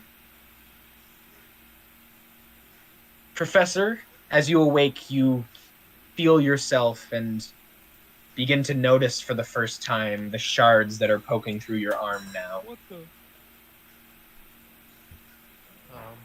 Jorn's going to be like approaching the professor, just like, I have a perfect tool for treating that. It worked last time. Get away from me.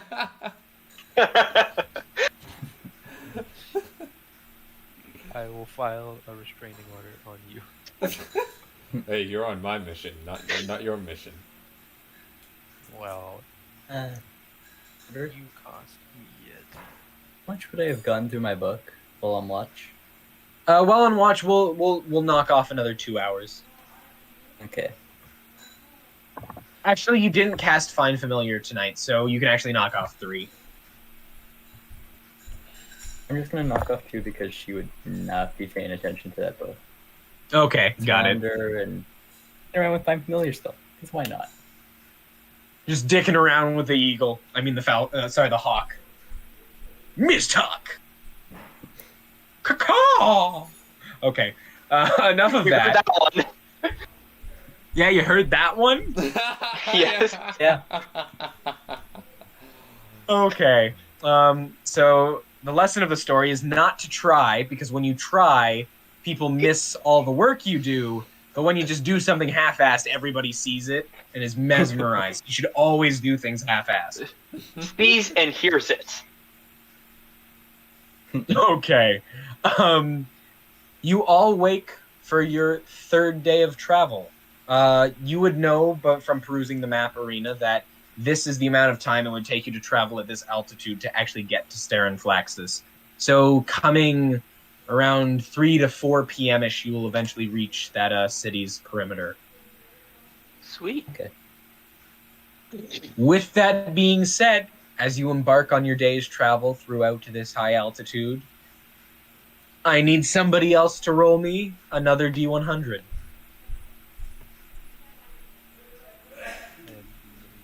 Anybody. 20. Yeah, okay. Apparently we like to stay inside the 20 range. If it's staying in that range, I think we're okay. I think. Unless Carter's going to be a complete jerk here. Carter. And there's that smile. There's the DM smile. Suddenly, we're attacked by, I don't know, an ancient blue dragon. Short life. No, maybe. angel. Hurricane! My... Okay, no. Let's not. Speaking of hurricanes, though, Oh, as you begin to travel through the first half of the day, it happens slowly at first. A couple of you feel the sharp, piercing, just kind of splash of a few raindrops hitting your side. Ariena, as instantly you feel all the hairs on any part of your body just stand firm, just ready and kind of nervous about what possibly could be coming. Does Core actually have hair? I'm pretty sure most of the hair is actually just really stretched at skin. Aren't cores It's kinda like gross. bald or something? But they were just immediately bald. You get goosebumps, okay? No, they aren't, Brady. Two things. First off, is there any larger, more stable looking place nearby, or This part of your travel, I did say that you were coming to a larger part of, and you were grappling onto a larger island. So right now, it would be up to you as kind of the guide. You could either be traveling over top the mountain section of a very large island. Like, there aren't too many, like, substantial parts of ground. Most of them in this high altitude are only, like, 10 to 30 feet wide at most. But occasionally, there is a massive, almost like multi-kilometer wide island that has a full mountain on top of it at this altitude. And these are one of the ones that you're grappled onto now. So you can either be traveling over top the mountain or underneath the island, kind of wrapping around. Probably going over top of it. Okay. So if you're traveling over top of it, you'd kind of be on the ascending slope going up towards the sky at the moment, as you kind of just feel the rain start to come over the top of the mountain, begin to pepper your face. So the rain's coming towards the mountain, sort of thing? Yes, towards you. Okay, that's good to know as well. Something I should have mentioned earlier, but well, we see the way the professor's arms look. Professor, are you making an attempt to hide it? I guess not. I mean, Jorn already saw it, I think, right? Jorn saw it because you were like literally seizing, and then he saw like the shards go through whatever clothing you were wearing and then recede in. But you do wear like a full coat, don't you? Yeah, I wear a big trench coat. Yeah, realistically, you would be able to fairly easy hide it from the visuals of everybody else, if you wanted to. And you would have no knowledge. Oh wait, you would know that Jorn knew because he was standing over you with a hammer in your sleep. I also spoke to him about it. Yeah. So I'm just gonna be like, okay, yeah.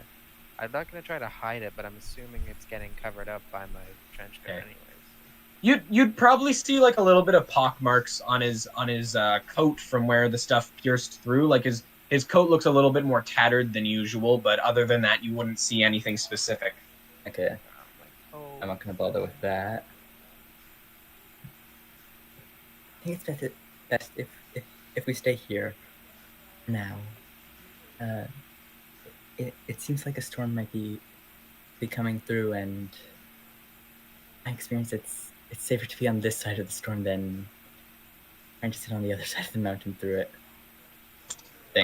Question about thunder begins to roll across the sky around you. Tell me if I'm wrong about that, Carter. About which side of the mountain would be better to take the storm on? You have it kind of sailing towards the mountain right now, so it would probably be better to take it on this side, because if you were able to find like any outcropping at all, you could almost at least avoid the rain. The danger of being at this high altitude is lightning is a massive problem. So yeah. The rain will create surfaces that are difficult to transverse, but the real like danger is going to come from where lightning's going to strike and at what time. Yeah. Hey, Lightning I and noticed probably something. wind. The session's slowly turning into this campaign's cover art. Yep. That's why it's the cover art. I was expecting to do a travel across the neutral territories. Wait, you said... I thought I heard you say sailing there. I didn't say sailing. Okay, I heard sailing. I was like, are we in a boat? I said traveling, I believe. Okay, I thought... If anybody is currently watching the stream, like, feel free to type in the chat whether I said sailing, because I just might be a moron. I think I just misheard you, because I was like, are we in a boat? Are we going across an ocean right now? No. You are climbing, like, hand over foot with kind of vast amounts of silken rope. I don't think we're on Treasure Planet's floating ships. No. So, Ariena, where is a good spot to hide from this storm? Because if this is similar to what happened earlier, I'd like to stay away from those. Are there any semi-decent spots to hide? You can either make a perception or survival check. I think they're the same for me. They aren't. Perception's better. 24. D4. It is some ways away, but there is appearing to be a small cave in the side of the mountain. Cave is It's always the best place. climbing with the way the wind's already picked up, with the storm beginning to pick up and begin to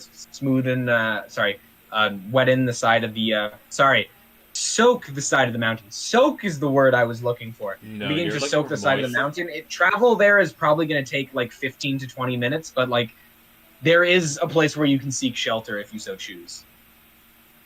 A cave is probably the best place to wait this out, but being a cave and lightning does a fair number of things that are not pleasant with it. It's not deep enough to collapse, and we don't want that. But it's better than being out here in the rain. Or if you want to try and go for the other side, there's something there, but... I'm okay with the rain. I'm okay with the rain. Yeah. I wanted to know if there's a safe spot. If we're okay here, I'm okay here. It depends on what you want to take. Do you trust yourself against the winds or winds and lightning, or trust yourself against random chance and rocks? I'm saying for the Anybody sake- right now can make a nature check. Nature check. That would not be me. Nature check.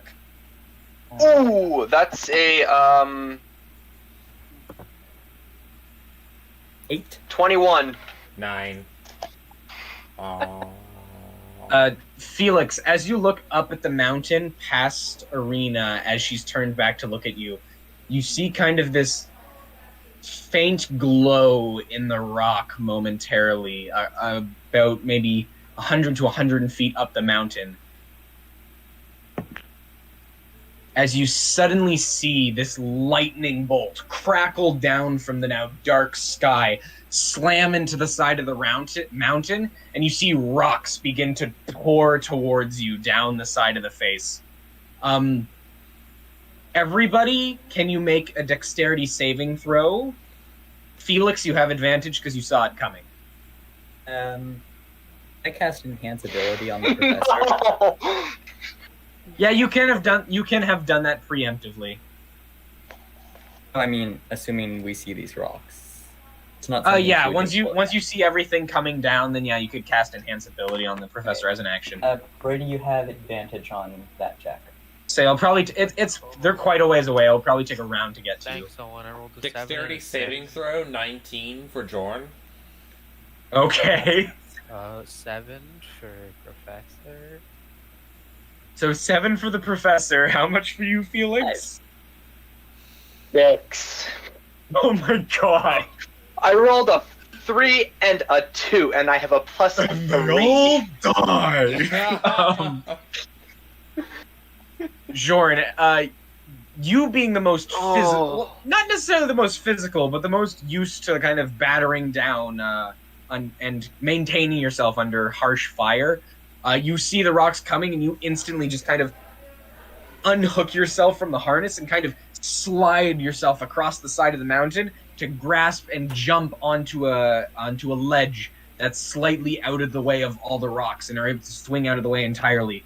The rest of you begin to get peppered by all of these smaller rocks until the larger boulders begin to slam into you. All of you, except for Jorn, are going to take 9 bludgeoning damage. Ouch. That's half my health. Jorn is gonna call out to all of them. Right. After that, we're taking cover somewhere. Ariena, you saw a cave? Yeah. You're gonna have to toss me! It's just over up there. Okay. Okay, I go over up there. Yes. It is going to take you all about 15 minutes to get there through the trek and through the journey. Because the rain is coming down now, even with your expertise in the area, it's going to be difficult to get there, especially in a timely manner. Everybody can either make a Constitution or a Dexterity check for me to see how well you hold up during this quick burst of travel. You have What advantage was on it? dexterity. Constitution or dexterity? Right? I got a 15 on con. Sorry about that. What were the checks? 15. I just want to clarify. What was it? It was Constitution or dexterity? Or Dexterity, yeah. So either you can try to have a really good burst of speed to get you there very quickly, or you can properly have the endurance to hold a steady pace for a longer period of time. Or just be able to withstand the battering rain. If in the case of proceeding fastly, can we make it acrobatics? Because we're doing there's no ability check associated, so we're not going to be doing acrobatics. It would just be the raw abilities. All right, 13 dexterity on Jorn. Okay. 19 dexterity. You said 19 dexterity? 19 dexterity. Okay. Ariena? 16 con. Okay, so that's up to 8. Professor? 15 con. That's actually a solid performance of everybody. I had a collective DC of 42 for you to get there in a very good time. You were all able to burst through the mountainside, all kind of quickly grappling, using using your systems of ropes and pulleys in order to get there efficiently, having traveled a couple days, able to do so quickly. There are a couple times where a few more lightning bolts slam down into the rocks, but now ready to expect it, you're able to kind of dive to the side once somebody sees it and calls it out. As you all quickly pace and travel up there, you eventually get to the mouth of that cave, and looking inside, because of the darkness of the sky at this point and the deep shadows coming from within, you cannot see anything beyond maybe Dark vision. 10 feet of the cave. Freaking dark vision. Who here doesn't? Never mind. Ariena, just pulling out the dancing lights. Okay. I have. This would be light terrifying if you flames. didn't know magic. Let's be honest. I'm a drow. I have really good dark vision. I have dark vision Really better good. than some enemies that are literally made of dark. No joke. I am a tiefling. I have dark vision as well. I'm a cleric, I have light spells. An enemy Yep. that is made of dark. I have light spells. I have sacred flame. It just can't see itself. Oh, Not the best idea there, but okay. Yep. Nothing is scary when you have light. You kind of cast the dancing lights and send the balls of light forward into the cave. You see this dark, damp area, especially now that it is raining, with various stalactites and stalagmites both sticking up and from the bottom of the years and years and generations of just torrential amount of rain that has been poured on this place and seeped through the rocks. At first you think the cave comes to a dead end, but as you step forward deeper inside, you see this large crack in the back corner of the wall, which you suddenly kind of look up and size generally, and then you begin to wonder whether a person could fit through there. Bartok when you need him.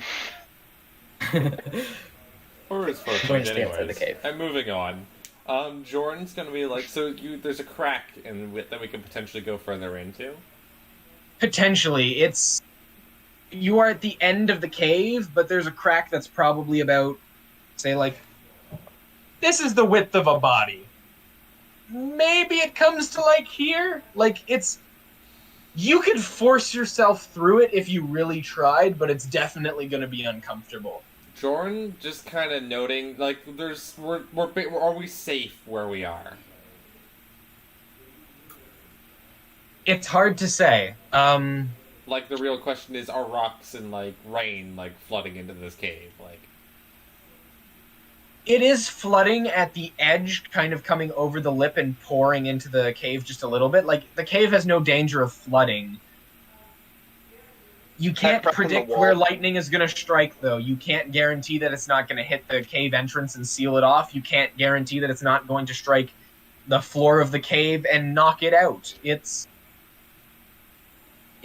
pretty much a gamble no matter what you do. You can stay and risk possible damage of the storm, or you can try and push forward and brave the Possible damage of unknown. the storm. Jorn's going to. How far does this crack seem to go? Are you going to try and force yourself in there a little bit? No, I'm going to see if I can just from a glance see how far through does it go. Is it going to be like a short gap, or is it going to be a long one? In pitch black darkness, you can see up to 30 feet, right? It's 60 feet in dim, 30 feet.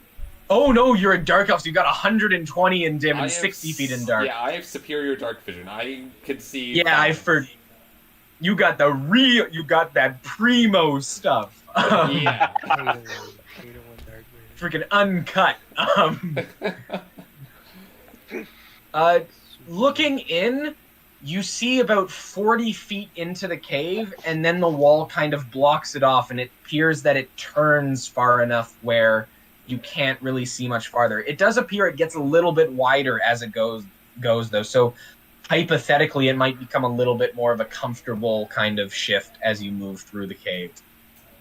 Jorn's gonna see if he can hack open the front little bit with his maul. Maybe loosen it up a little bit first before going in. Absolutely. Make a strength attack roll. Wait, is this a door?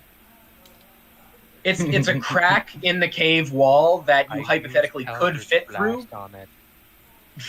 It is not that kind of door. After Jorn moves back, they use Eldritch. If it doesn't open. Attack roll. So, okay, well, I guess I'm attacking with the maul, so it would be the strength plus proficiency since I'm attacking it. And if I'm correct, damage, if that were to contribute, would also be, like, would that be the, plus the, like, strength score? Yeah. Don't bother rolling damage yet, just roll an attack and see how well you do. 12 plus 4, so yeah, plus 1 to strength, plus 3 proficiency, so 16. 16, yeah. You're able to break a good chunk of the stone off, but it appears that this section this narrow section is going to go for about 20 feet, so you can keep breaking away at it to make it a little bit larger. You're still going to have to tighten your way through a little bit, but it is going to make it slightly more comfortable, so you have a little bit more wiggle room. Like, unless you spend, like, days here, you're not going to be able to get, like, a comfortably walking passageway. Well, it's going to take time no matter what, but, like, you can at least make it a little bit larger so you don't have to, like, suck in your gut for, like, 10 minutes. Jordan's gonna kind of prod at it one more time, see what he can get out of it. Okay. You break off a little bit more. Professor, are you casting Eldritch Blast in the meantime? Well, obviously not if they're, like, standing by the door. Okay. So, if Jorn, as you do this by yourself, you're able to break open a little bit. Still, how much time do you want to spend doing this? Not much time at all, really. Just I want to open up the entrance a little bit so we don't get stuck. Okay. Like, after about 5 minutes, you get the entranceway a good chunk broken off of the stone here, but it's still gonna be, like, maybe a 10-foot portion is still gonna be really tight, but you have knocked off quite a little bit. All right. Wait, is it Jordan? like a tunnel, or is it just like a single wall that we're trying to get there? Or is it like a tunnel? So you're in a cave that kind of comes to an end. It's about 20 feet deep, and it's just kind of a domed area. At the back of, like, one of the corners of the room, there is a crack in the wall that's maybe like a foot or two wide. That Okay. hypothetically you could force yourself through if you really wanted to, but it's gonna, sorry, not a foot, 2 or 3 feet wide. Like, you could get through there if you wanted to, but Jorn's just making it a little bit wider to so you guys can try and force your way through if you need to. Jordan's going to kind of brace his armor up a little bit. He's wearing chain armor, so and is going to try to start sliding his way in. Okay, Jorn, you begin sliding your way in. That's fine. especially with the chainmail, it gets a little difficult at times because like the rings catch on some of the more jagged parts of the stone. But you are eventually able to force your way in until you eventually. I will point out the chainmail is under my coat. There is still a rough substance that is going to be pressed up against a rough substance. Like, it doesn't matter if you have the fabric there. Like, the fabric definitely makes it better, but you also have, like, another layer of material that's going to make this thing tight, and it's going to still catch on things. Fair enough. Like, you are able to still force your way through until you stumble around the corner into a continuation of the cave that's a little bit wider. You can maybe fit single file walking down. All right. Jorn's gonna. The rest of you, Jorn vanished through the crack in the wall. Jorn's gonna like call out to them, just like it gets a little wider out here. I think we're all good for all of you to try to come on through. I try and get through, I guess. Yeah, it takes a little bit of time of wiggling, but you're able to force your way through. I mean, I'm not nearly. I'm tall, but I don't think I'm. You're tall, but you're not wide or that built. No, so like you're able to get through, but it's gonna be a struggle for anybody. Like even Ariena, who's fairly small, especially compared to the rest of you, like she's still gonna have to struggle to fit through there just because it's such a tight space. Pretty sure I'm gonna have the same. You're going to stay inside the cave? Outside the cave. Why? Outside the crack of the deeper cave. No, outside the full cave. Oh, outside the full cave? Okay. Are you going to just take a look outside, or are you just standing out there? Standing out there. As you're standing out there, you're kind of standing just past where the water falls down over the cave mouth. You look around, and the storm is still kind of raging around you.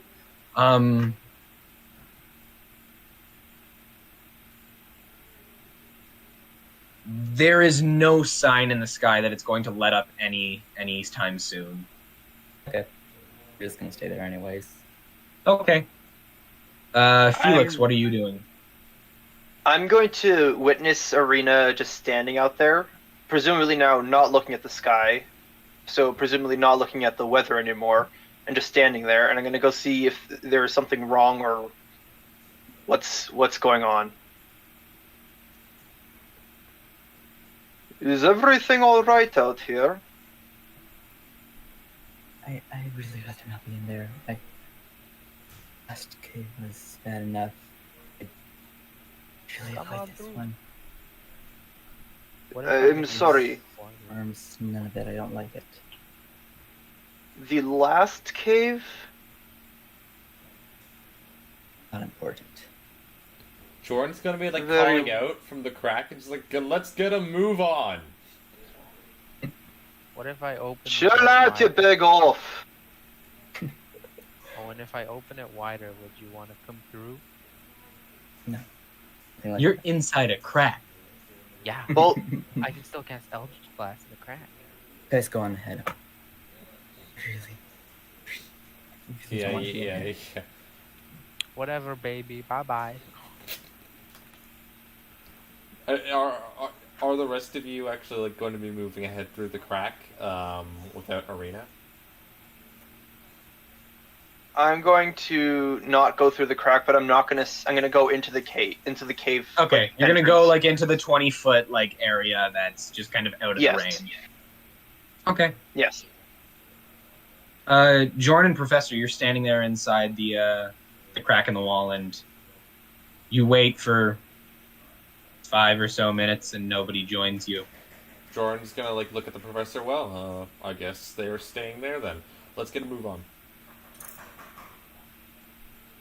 Jordan's gonna continue down the crack. Okay. Let's see how deep this crack goes. You travel for a while through this single-foot corridor, and the thickness changes from time to time to be wider or thinner. You are both kind of stuck in the position where Jorn's in the lead and Professor, you're in the back, and you don't have dark vision, right, Professor? No, I don't.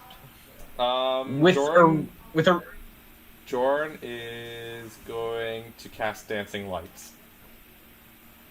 Jorn can cast dancing lights?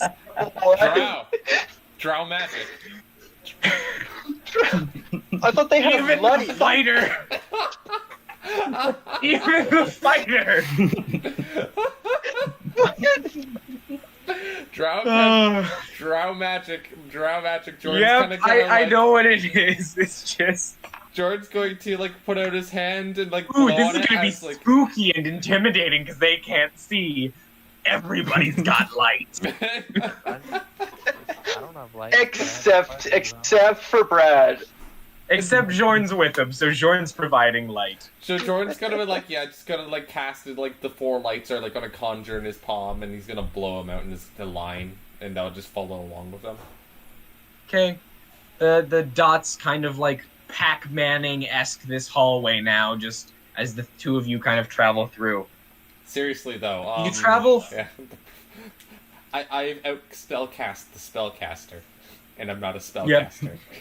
Yep. You have traveled for about 20 to 30 minutes now until you eventually meet this larger hollow intersection where you see all of these vast arrays of caves just kind of peel off into random directions throughout the entirety of the mountain. Jordan's gonna let the dancing lights go about and just sort of in the area, and then is going to see what's around. Can I do a perception check or what the area is kind of looking like? Yeah, looking around, a lot of it looks like more of the same. There are a couple that definitely descend deeper, towards the actual depths in the cavern system that might be underneath the mountain. Looking around, there's 3 or 4 caves that might take you out towards the edge of the mountain. It's hard to tell though. Can you make a survival check? Survival. Oh yeah, +3 in survival. Fantastic. That will be a 12. 12? Okay. You kind of go down 2 of the caverns for about a minute or so, and you just kind of put your hand across the wall, and you feel that the stone itself is completely bone dry in 2 of them. As you get to the other 2, you kind of feel around, and there's almost still a moisture still in the sides of these walls, as if the water from outside is still finding a way into these caves. And you can narrow it down to 2 of the passageways, but you're not 100% sure which one's going to take you where. One appears to be going up and to the left, and the other one is going slightly down and to the right. Jordan's kind of looking at this though. We traveled 20 minutes through this crack. Yeah. Is this place seeming a lot more stable than the previous location? It's definitely sturdier, but occasionally when you feel the thunder roar or you feel a slight shake in the ground still, as if a lightning bolt has struck somewhere in the mountain, you're feeling the jolt of it still. It's sturdier as the weather itself is not battering you at all here, but there is still a sense of danger as the storm is still shaking this mountain. Jordan's right now just thinking to himself, though, this rock can't be that big, and the fact that that's probably, no matter where they go, unless they travel the island you're on, yeah, the island you're on is one of the largest in the vicinity. It is an entire mountain sitting on top of a massive floating island that is kilometers wide. Jordan's kind of going to look at the professor and say, you think we should go further, or should we just call it breaks here? Well, first of all, is Owen actually, or is Ariena actually with us, or did... No. Ariena and Felix stayed behind. Okay, you guys actually stayed behind. I think it would be worth it to keep going and look further, because we haven't found anything so far. Jordan's at the cave. This seems like the kind of place we might find something cool. Is there any other little cracks or hidden off branches in this cave we're in, or? Make an investigation check.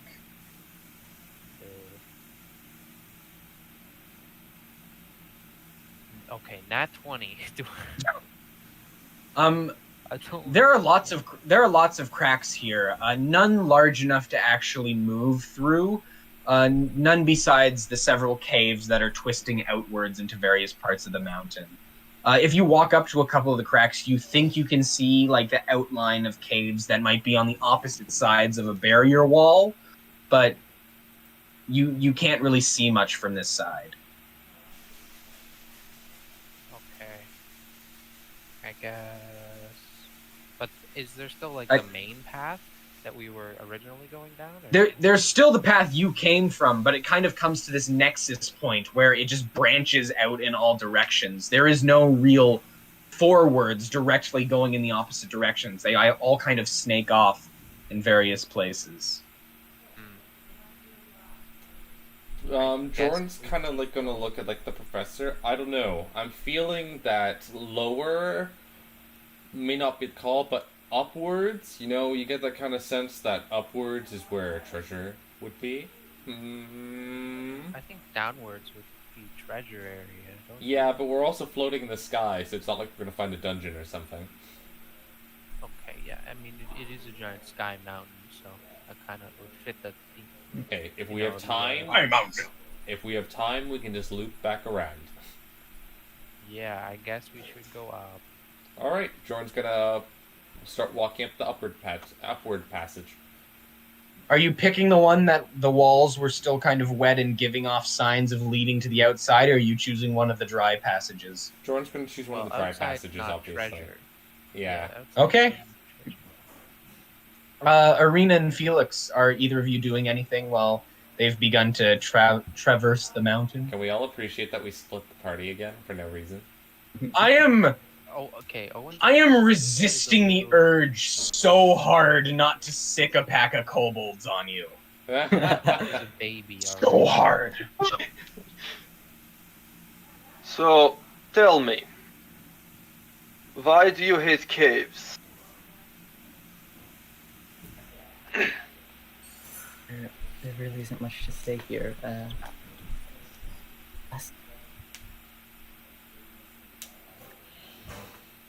Last one collapsed and You lost a party. a party. Family. Dun, dun, dun. Even worse. Understandable. At I least feel you can bad. remember them. Sometimes I wish it wasn't. Fair. Feel that way in a way. At least it's only in your mind. But no. Danger's obviously real. And it's way I can trust myself to push myself if we fall. It's this way in a way. It's your choice. And follow them if you want. I'm gonna stay here. Honestly, I'm not really trusting of the professor at the moment. He seems off. And Jorn is, well, Jorn is Jorn, so. Jorn has something about him. The professor, it's they're obvious, but there's something in Jorn I can't place. And you are iffy at the moment. Yeah. This is my Everyone's suspicious. Honestly, if I were to choose, I would choose you over them. Though you You could can't. probably kill me in a heartbeat. Much work and first no. Just push him off the ledge. That easy. really don't know anything about you.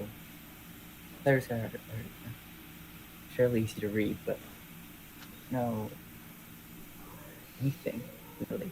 I make it a point to make myself obviously wrong.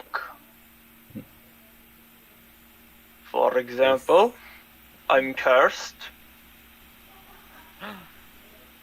I'm older than I look. And I've had many hardships that make me unwilling to trust. I think both you and Sean are older than you look. I don't think you're the only cursed person here. Professor, at least. And I really don't know much about the others either, unfortunately. You guys are forgetting about Marshall. Not cursed. Not in any way. Not Just a greedy little dirtbag, and that's it.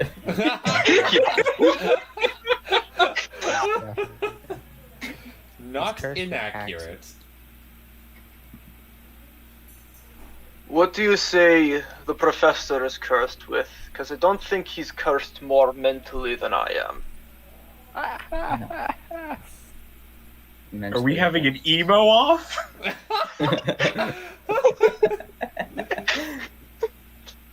It's definitely not mentally, but... How many were in your family? Two. Two? My parents. Okay. Try if you had a whole party, your friends, your comrades, your family, killed in front of you, and then their souls put in your chest, and their voices echo throughout your head constantly. I Can you hear guess I that? lose on the emo off. What happened to you, or something else? Felix, as you bring up past events, you feel a faint little voice in the back of your head just go, "It was pretty entertaining to watch, though." I'm And then assuming I'm just leaning against. fade as quick. You recognize the voice. So, from my perspective of what I'm getting at, Ariena's still out of the cave. I'm kind of in the cave, and we're just kind of talking like that. Yeah. So I'm You're, leaning you're against talking the wall. through this veil of falling water. I'm leaning against the wall, kind of sitting down. I immediately hear the voices. This is what I do. Smack it out of the head. Get out. I'm not sure if Ariena notices that or not, or at least hears or something. I'd say like How it's pretty loud. obvious if you're gonna smack the back of your head against the wall of a cave. Like she wouldn't hear the voice, she wouldn't see like anything just besides. No. she just go, Hear the contact of my head against the wall. Yep, just a.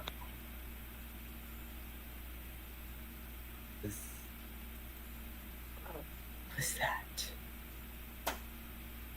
Oh, it sounded like from inside. Do you That think was it's me. something? Why? The pain in the ass decided to show himself again. Just because you can't see me doesn't mean I'm not here. Hey, at least he talks more than mine. Ariena, you see momentarily just kind of above his head, like just almost the veins in his forehead just kind of shimmer gold, then silver, then fade. He is wearing the plague mask over top, so you just kind of see it disappear underneath the edge of the mask. Okay. What's that? What was what?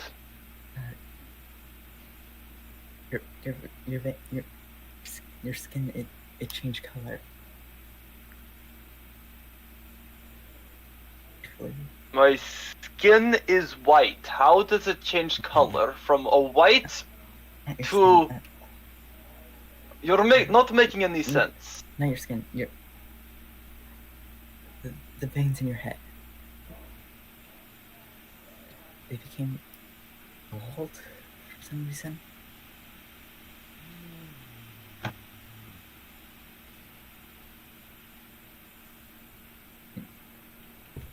And like that, we never heard of from Ariena again.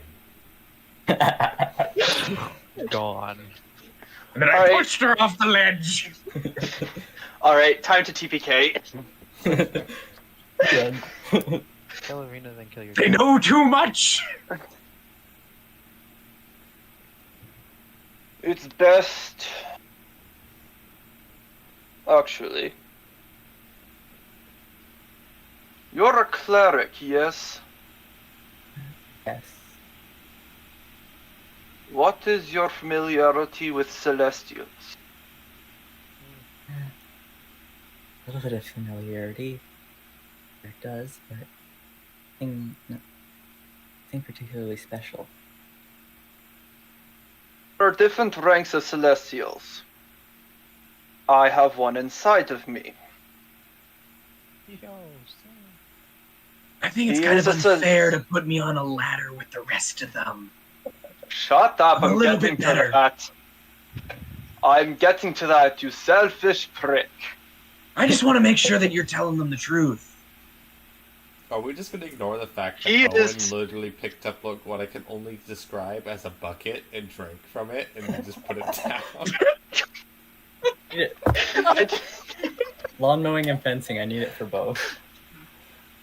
I've So- drank it all many times. I have one of the highest ranked celestials that live inside me. It is known as a celestial paragon. Basically, your deity, it is the rank below it. Basically a god all to itself. Why is it there? I made a deal that I should never have made.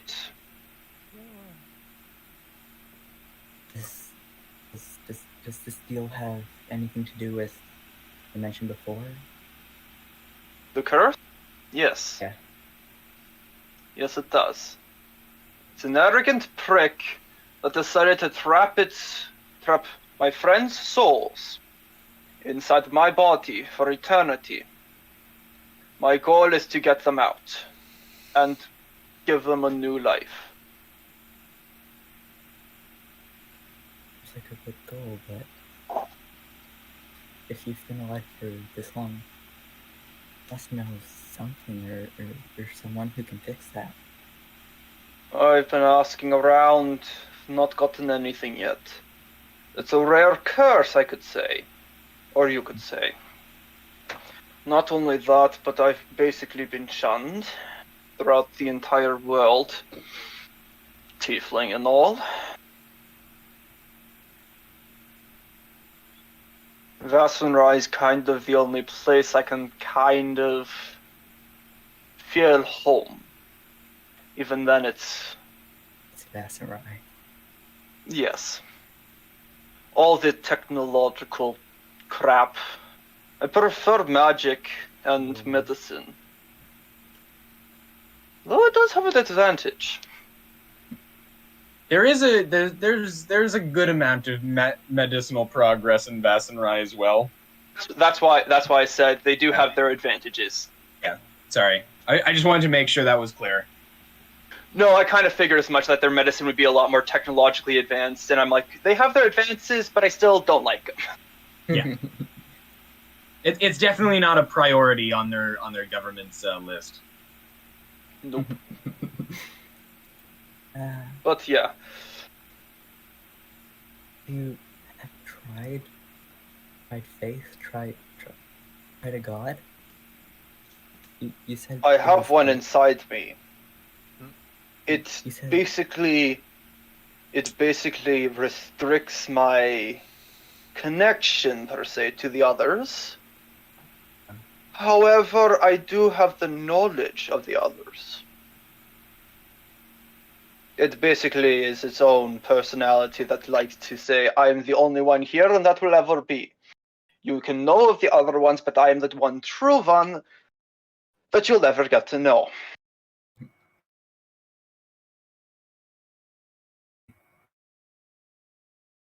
really sorry. I really don't know how to help you. I'm sorry. It's alright. No one does. This divine politics, it's above me. And I got myself right in the middle of it. So, yeah. Yeah. How long does it look like the storm's going to be? Any progress whatsoever, or you can be middle of it for years? With this tense conversation, you probably have been. It's probably around the point where Jorn has met the middle of the cave, so it's probably been about half hour since you've sucked shelter, and half hour before that. Storm's still going pretty strong. Best estimate you can give is 3 hours at the least, 6 at the most still left. Okay. It is going to take up a good amount of the traveling time during the day. What time did you say it was when it hit? When it hit, assuming you woke up around 8, it probably would have struck beginning around 9:30, so it's probably around 10 now. It'll be Then yeah. 4 by the time it. Sorry, it'll be 1 by the earliest time it could end. It'll be 4 by the latest time it'll end.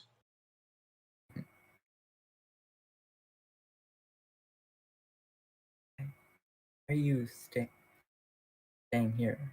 Don't trust them, yes, but no more reason to make sure they don't do something.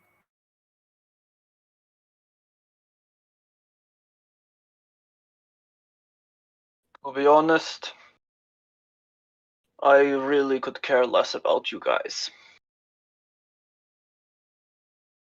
I'm here because of knowledge, per se, as well as the disease that is happening down over in Ovbirion. That was my previous employment, hunting down undead and diseases, so I try to stop them. Okay.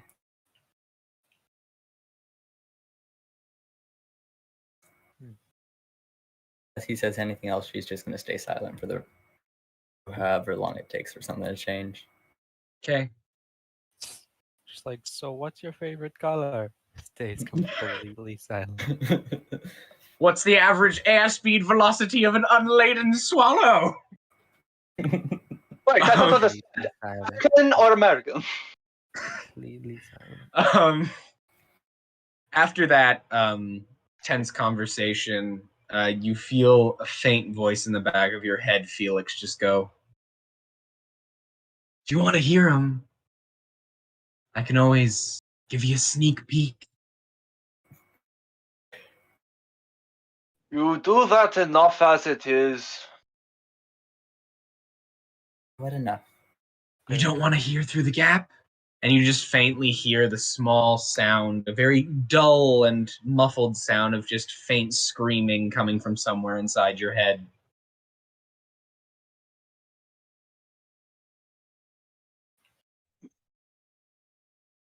Just remember, you'll never have a friend like me. Back to Jorn and Bradey. Oh my god. Oh my god. You'll never have a friend like me. I lose the edgy contest. Okay.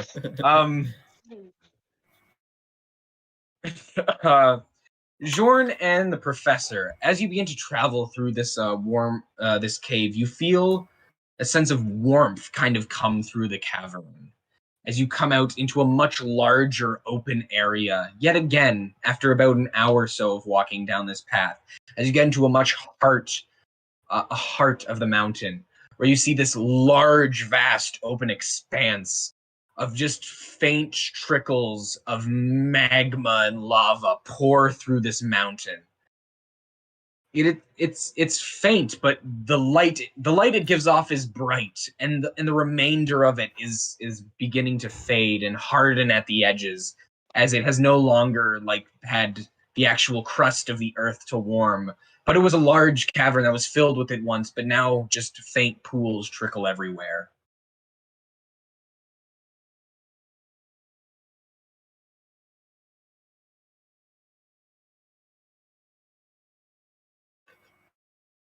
Eldritch Blast. Are you firing it into the room? I mean, it would like reveal a stream of light into the room, or but we could just get the dancing lights to go into the room, right? The place is yeah. glowing. It is a very large, expansive room. Okay. I guess I take a peek inside and be like, "Oh,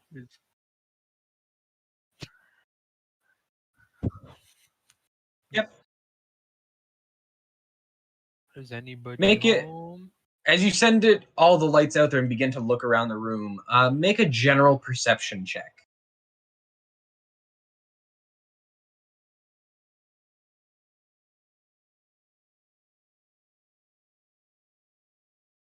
Okay, Professor. Oh, me too. Okay. Yes. Or you can help Jorn and give him advantage if you prefer. Nah, I rolled a 5. Okay. As you look out around the room, like there are the large pools of magma that are kind of separated by these dark bridges of cooled lava that are sitting between. You do see kind of the faint shadow of some silhouette on the opposite side of the room.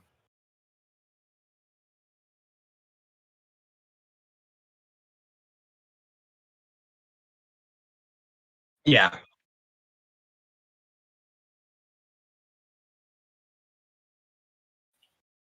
As you walk into the room onto these dark bridges, can I get a sleight of hand check from both of you?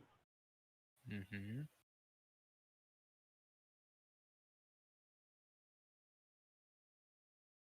Okay. That'll be a 16 for me too. 16 as well? Yeah. As you begin to faintly step onto the ground and move, you eventually realize that the ground is not 100% solid. It is a solid surface that's making contact, but occasionally when you step, you hear a faint crack.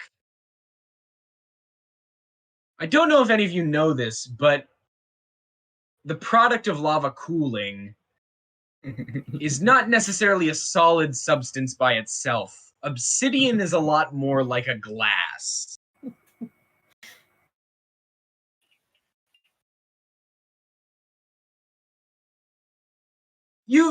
It takes a handful of steps for you to realize this because you're both so like slight of foot, but you're maybe 10 to 15 feet out as you've noticed this.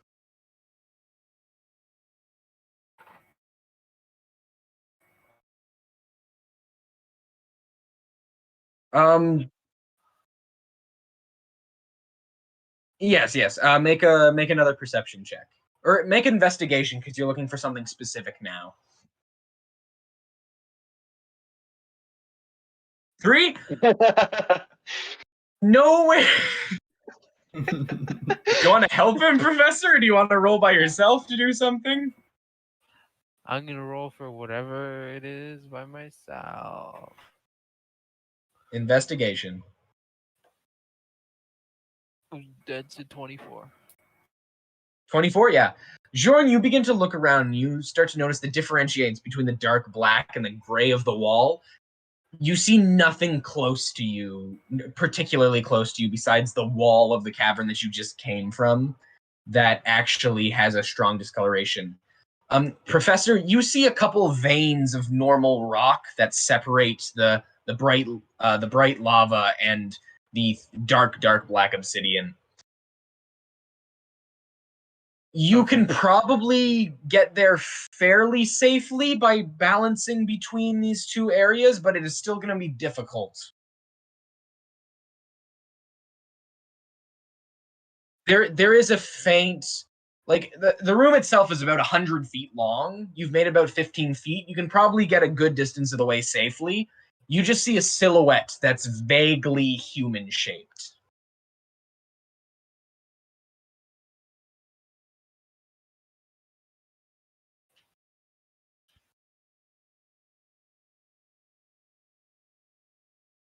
Yes. Above it. I'll try my best to aim above it. I aim above it.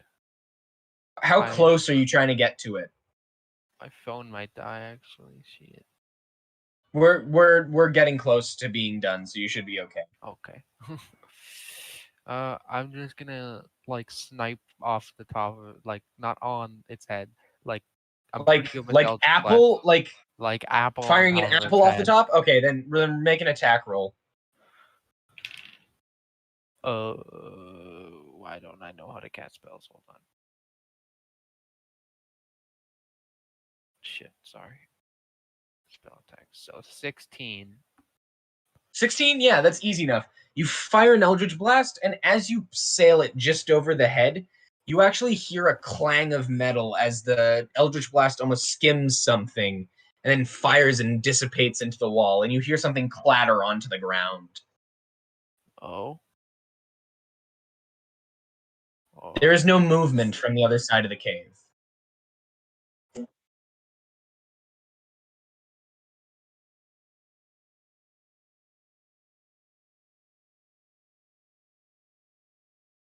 Okay, yeah.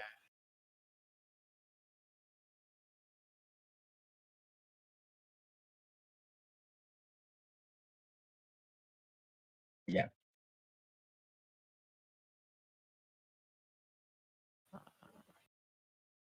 I mean, how far away is the figure from us right now? Right now, you're looking at about 85 feet. How far can we walk to it?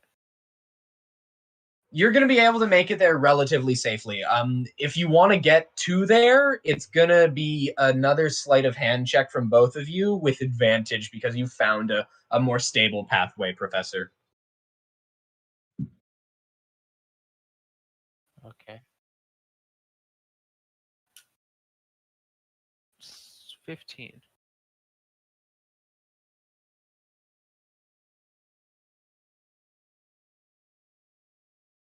13? Okay. Professor, you're able to make your way across very, very well. You both make it about 50 feet before anything particularly happens.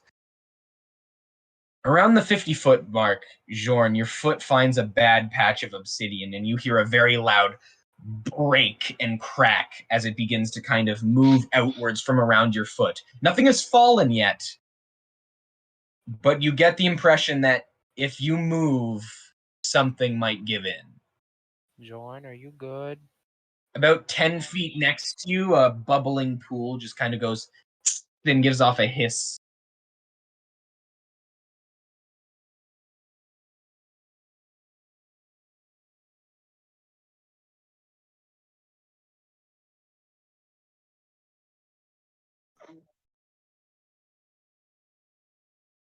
Okay. It takes some extra time, but you're able to regain your footing, move yourself off of the cracked patch, and distance yourself down until you eventually make your way to this hunked over corpse of what appears you can't quite tell from the skeleton of what type of person it was, but it's a relative humanoid form, jaw already missing, with arrows littering its back, just hunched over. And you see faintly down, maybe 20 feet away from the body, is this golden thin crown that was probably on the top of its head. It's resting on a patch of obsidian.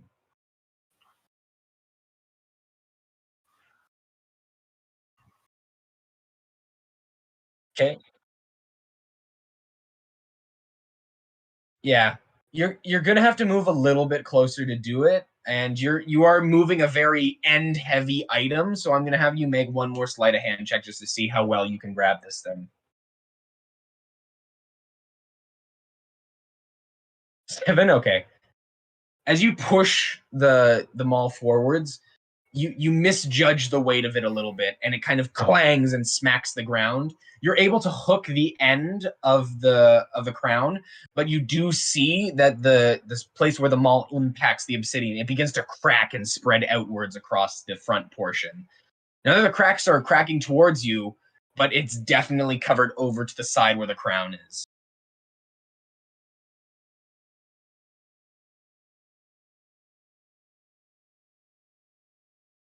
As you begin to slowly drag it towards you, the cracks begin to come more and more, and you begin to see magma bubble up underneath, and the lava begin to ooze out some of the cracks, begin to cover the obsidian, begin to engulf it.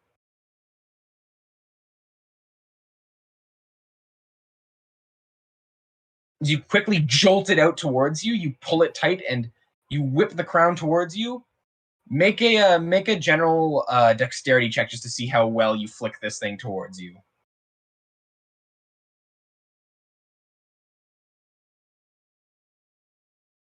You pull it quickly, it slides across the ground, striking your foot directly just at the base. And as you do so, a massive pool, a massive section of the obsidian just cracks inwards and gets sunk into the underneath magma.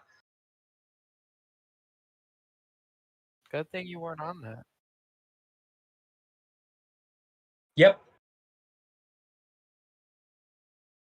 Nothing besides that.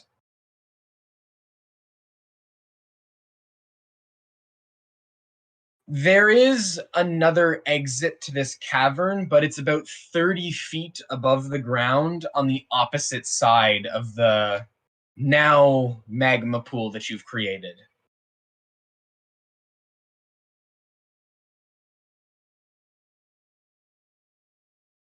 But what was the skeleton all about?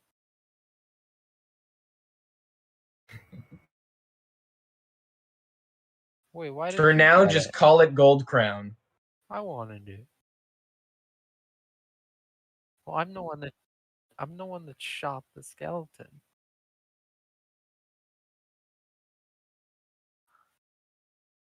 Half. Ella to Murtog.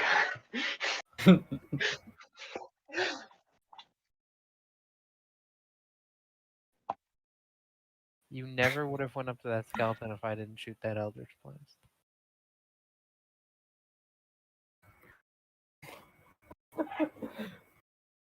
Well, you're welcome. 50%.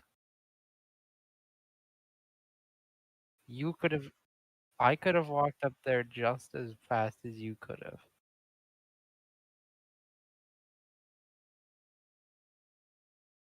Well, I was on my way back. We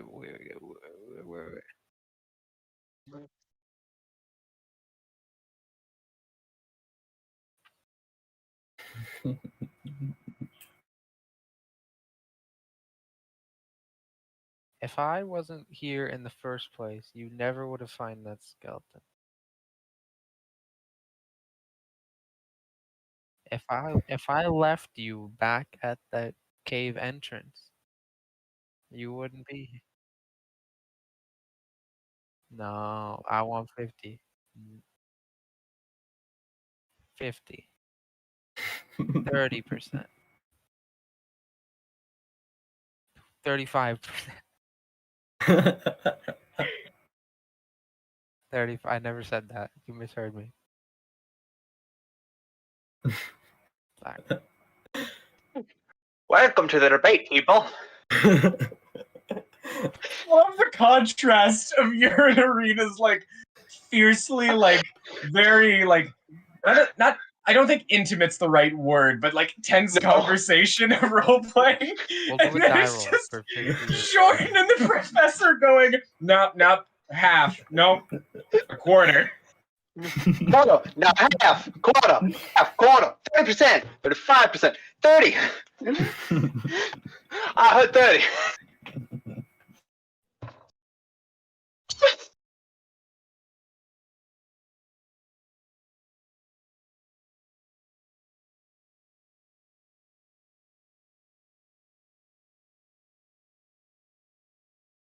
Fine. Little shitter. The two of you easily enough can make your way back through the cave system that you followed through. By the time you reach Ariena and Felix, the storm has passed. Both of you kind of through the crack of the wall as you stumble forwards. Felix and Ariena, you see them enter. Welcome back. Was it worth it? I hate you. Can I roll an insight check on that? Sure, Yeah. Jorn, make a deception check. Can I roll insight on that as well? Yeah, sure. He just sees like wearing a crown. That one. No, there was nothing. I am so glad I did better. Jorn, what'd you roll? Okay, it doesn't matter because I rolled a 2. That's a 1 and a 2 on insight. You're both a little frazzled from the day, understandably. You're both a little more focused on your internal issues at the moment, trying to rectify you and not really worry about what other people are doing at the moment. Oh, Jorn found a crown.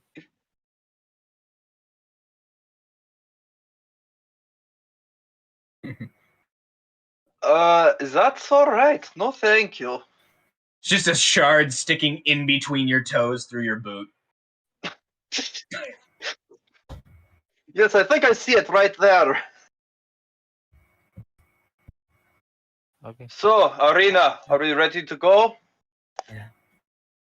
Should get How going. much further do we have?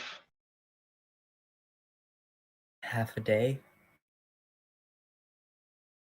Alright. You guys will it is fairly accurate. You guys will have to push a little bit into night, but you could make it there before midnight.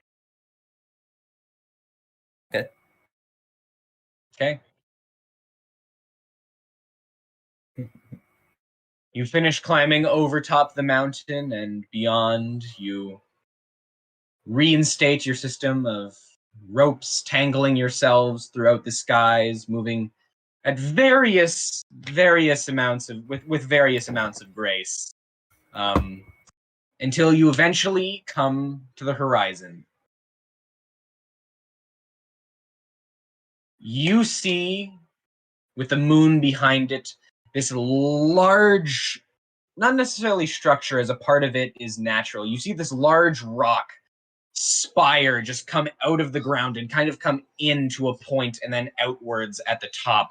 You see around the base of it, where it kind of becomes thinner, these large, dark metal gates wrapping around, and this large red castle sitting on top of the spire, with these various metal buildings and houses built into the side of it. You have come to at least be within sight of Starin Flaxus, the fortress of the Crimson Serpent. That is going to be the end of our episode of Carminian Chaos tonight. I hope you all enjoyed watching. I know the first hour was just a lot of map debate, but I hope you found something interesting in there for yourselves. We made it fun. We made it fun. I realize how long have I muted myself on the stream? I hope they didn't miss the 50%. Oh my god, hold on, I need to check something here. We've been muted the whole stream. Wait, what? I may have muted myself at a portion point of the stream. The stream has audio for the rest of us, at least, but I'm gonna double check that. Has somebody been monitoring the stream? And That's my the fault. static No. from you is definitely coming through. Okay. Oh, yes. Outro, I'm gonna look at this. We're good at this, Oh. guys. Okay. So we might have to replay this whole session again. Yeah, that's what I heard. We won't. It's not Think that about bad. like Totally how fine. on point our map debate's gonna be when we have to do it a second time. I think it's a map. We're not gonna. We might Where's actually get Mossborough? into. Oh, right, that's that place over here. We're gonna You get- know we might the actually giant get name to Mossborough? We might actually get to the city this time. Yeah. To be fair, I tried to design the travel so it would be a little bit more interesting, but Oh, it was. Yeah. again, probably should be saving this entire conversation till once we actually stop streaming. But thank you again for tuning in. If you would like to get more involved with the Reliquary Tower or enjoy our content, we'd really appreciate you if you subscribed. And If you're perhaps looking for a place to play some Magic the Gathering, or we should have some Dungeons and Dragons playgroup stuff coming up soon, you can also join the Reliquary Tower Discord channel. The link should be in description if you'd like to join. Honestly, as long as you're an okay person, we're pretty much fine with you being there. I was muted that whole interaction to the stream. So We're good at this. I Yeah. apologize for our crappiness as hosts. It is our failing that you should not have to suffer through this, but unfortunately, we are deeply flawed people. We do this. Can we just Maybe from we here have to on lower out- that bar from semi-decent. Yeah. Like and subscribe if you want us to actually get our crap together and stop screwing up during streams. There's the promotion we're going to be doing. Who would like to fill in for Marshal's outro piece? I guess it would just make sense I'll do that and not be muted. Make sure to go check out Phoenix Games and Hobbies on, I think it was 501 Krug Street in Kitchener. Krug Or- Street. Krug Street. Whatever. Krug. It's spelled the same way. It's spelled how you think. To get your fill on Magic the Gathering and D&D product or what other games you wind up playing there. It's also a cool place, if you just want to meet people in game. You can also get an exclusive Reliquary Tower Goblin token from getting some product there. Woot woot. Just ask and ye shall receive. Yes. I cannot thank you again enough. Please have a good night. Bye. Phasing up screen.